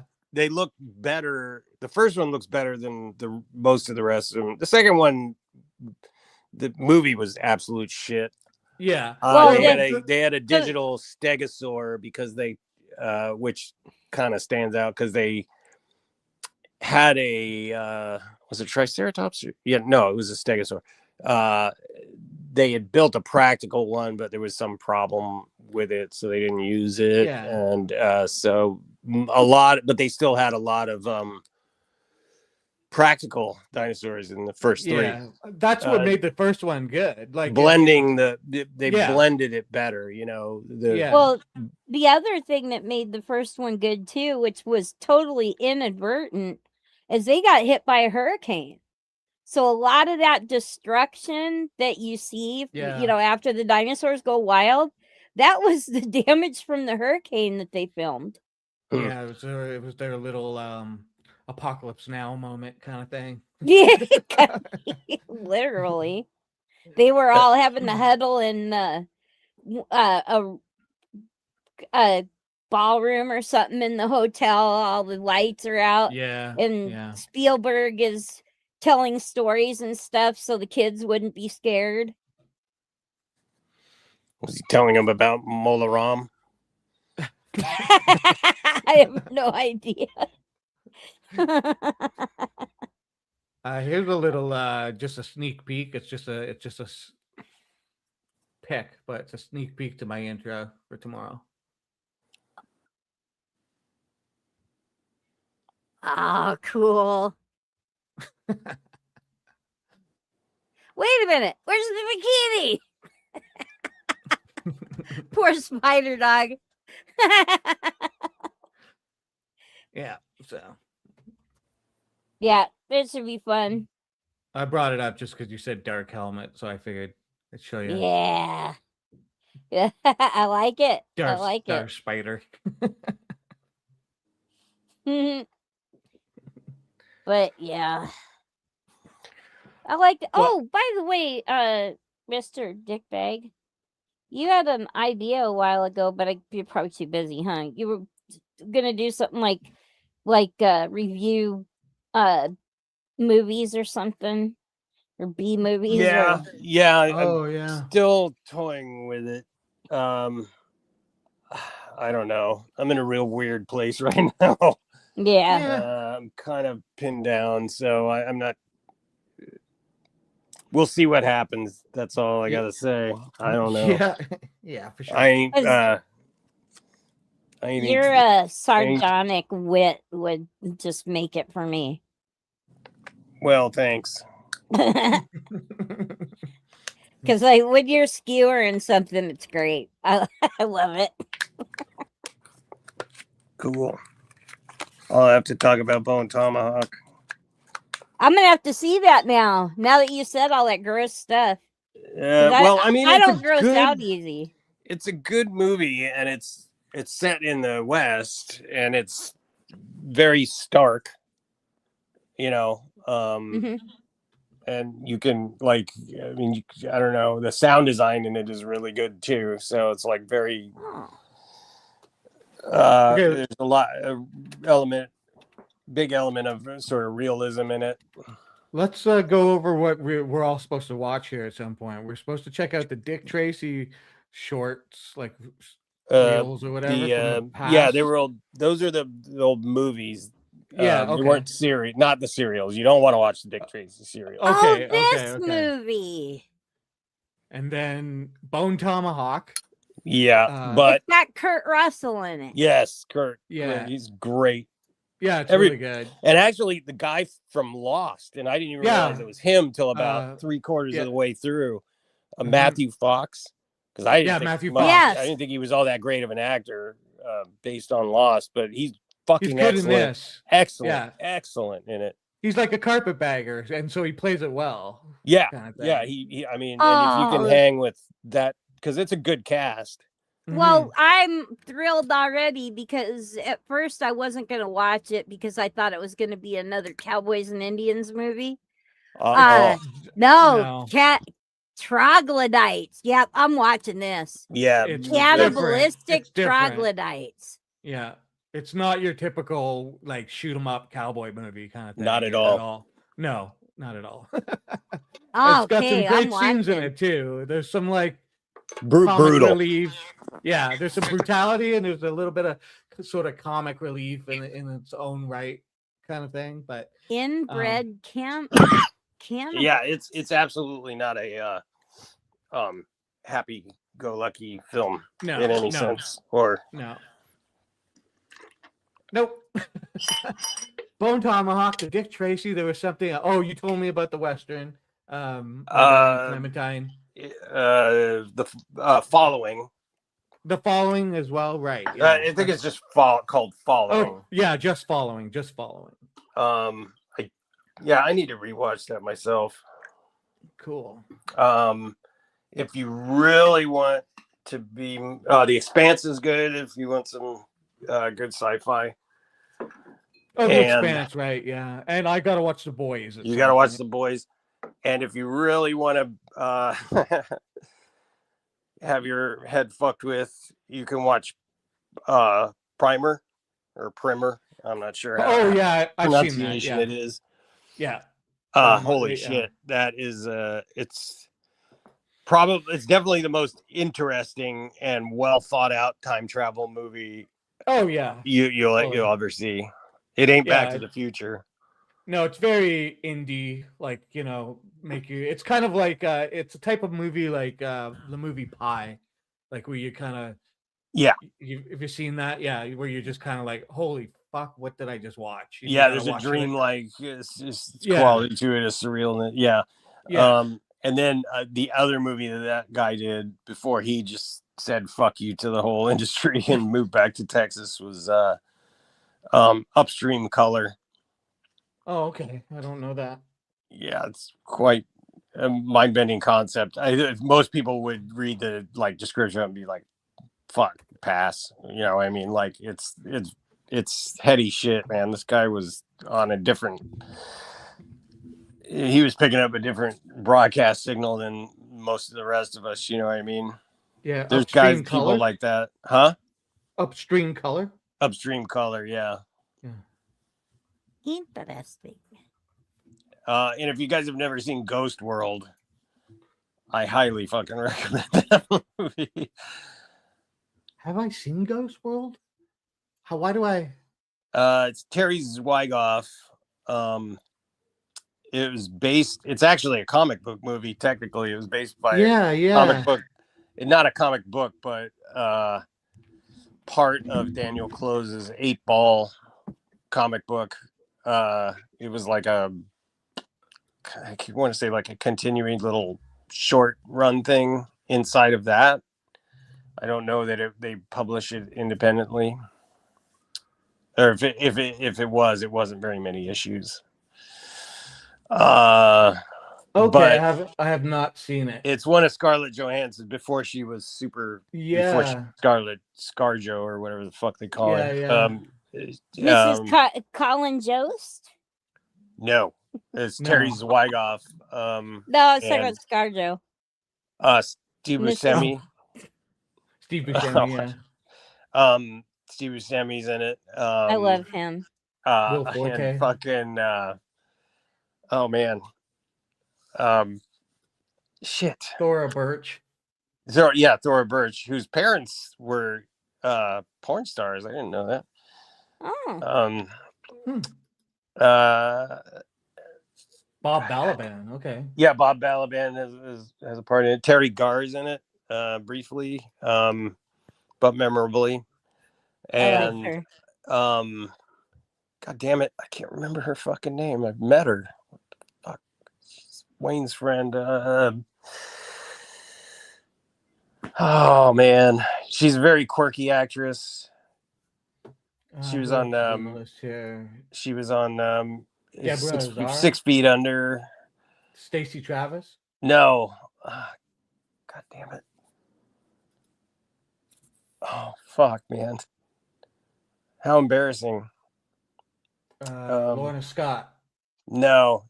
Ileana Douglas. God. There you go. That was next. I was on to her next. She is fucking she's great.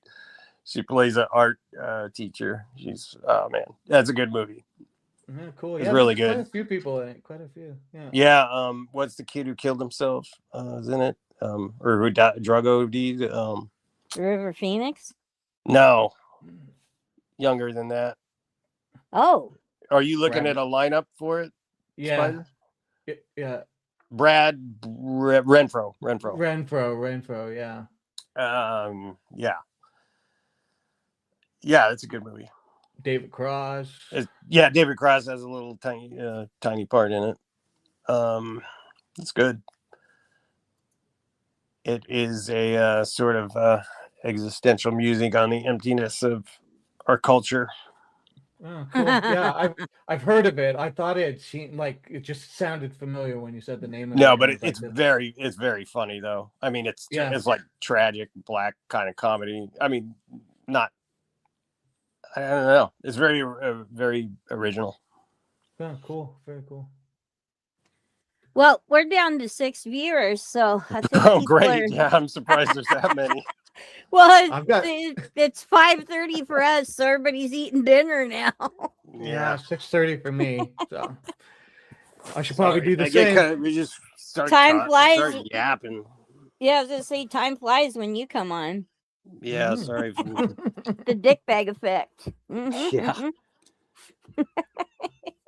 Okay, cool. Well, thanks for everybody that came out and whoever's still here, and we'll be doing it again next Sunday because it's what we do. And next Sunday is Mother's Day.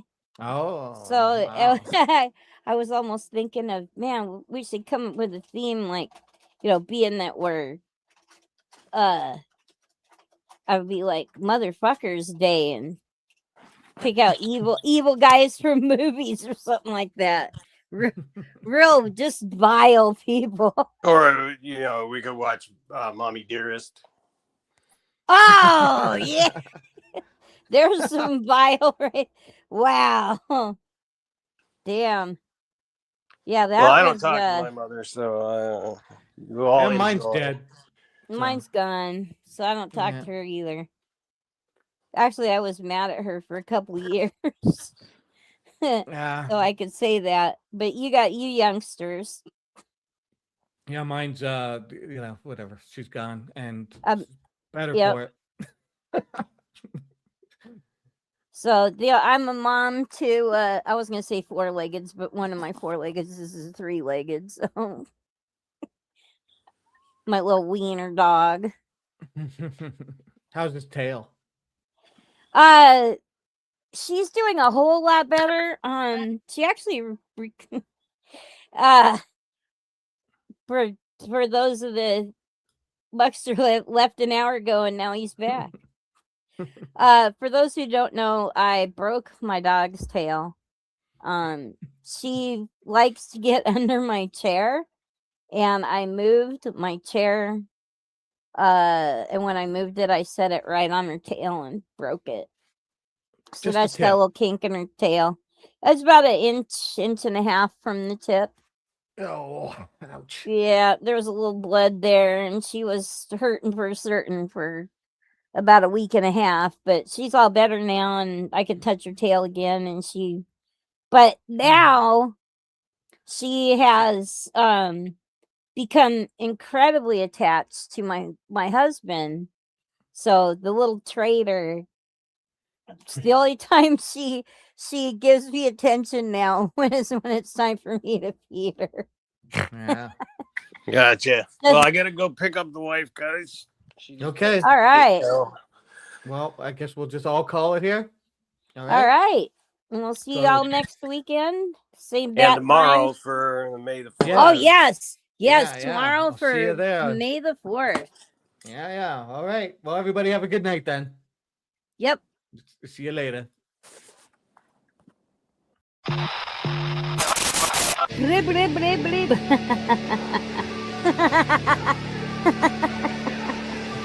Talking about the current topic.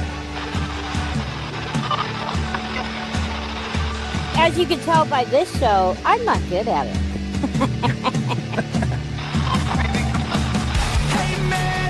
Where's that money coming from? Nobody asked that. But I wanted to bring up something first.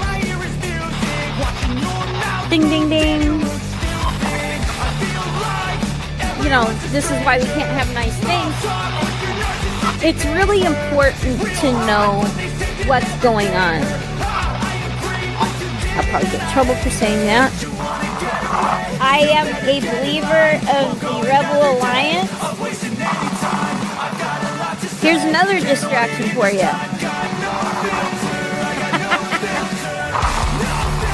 This is definitely a shit show. And it's a good question who's running. Okay, we're getting down to the nitty-gritty here. You want it all, but you can't have it. Yes! Wow! Look at that.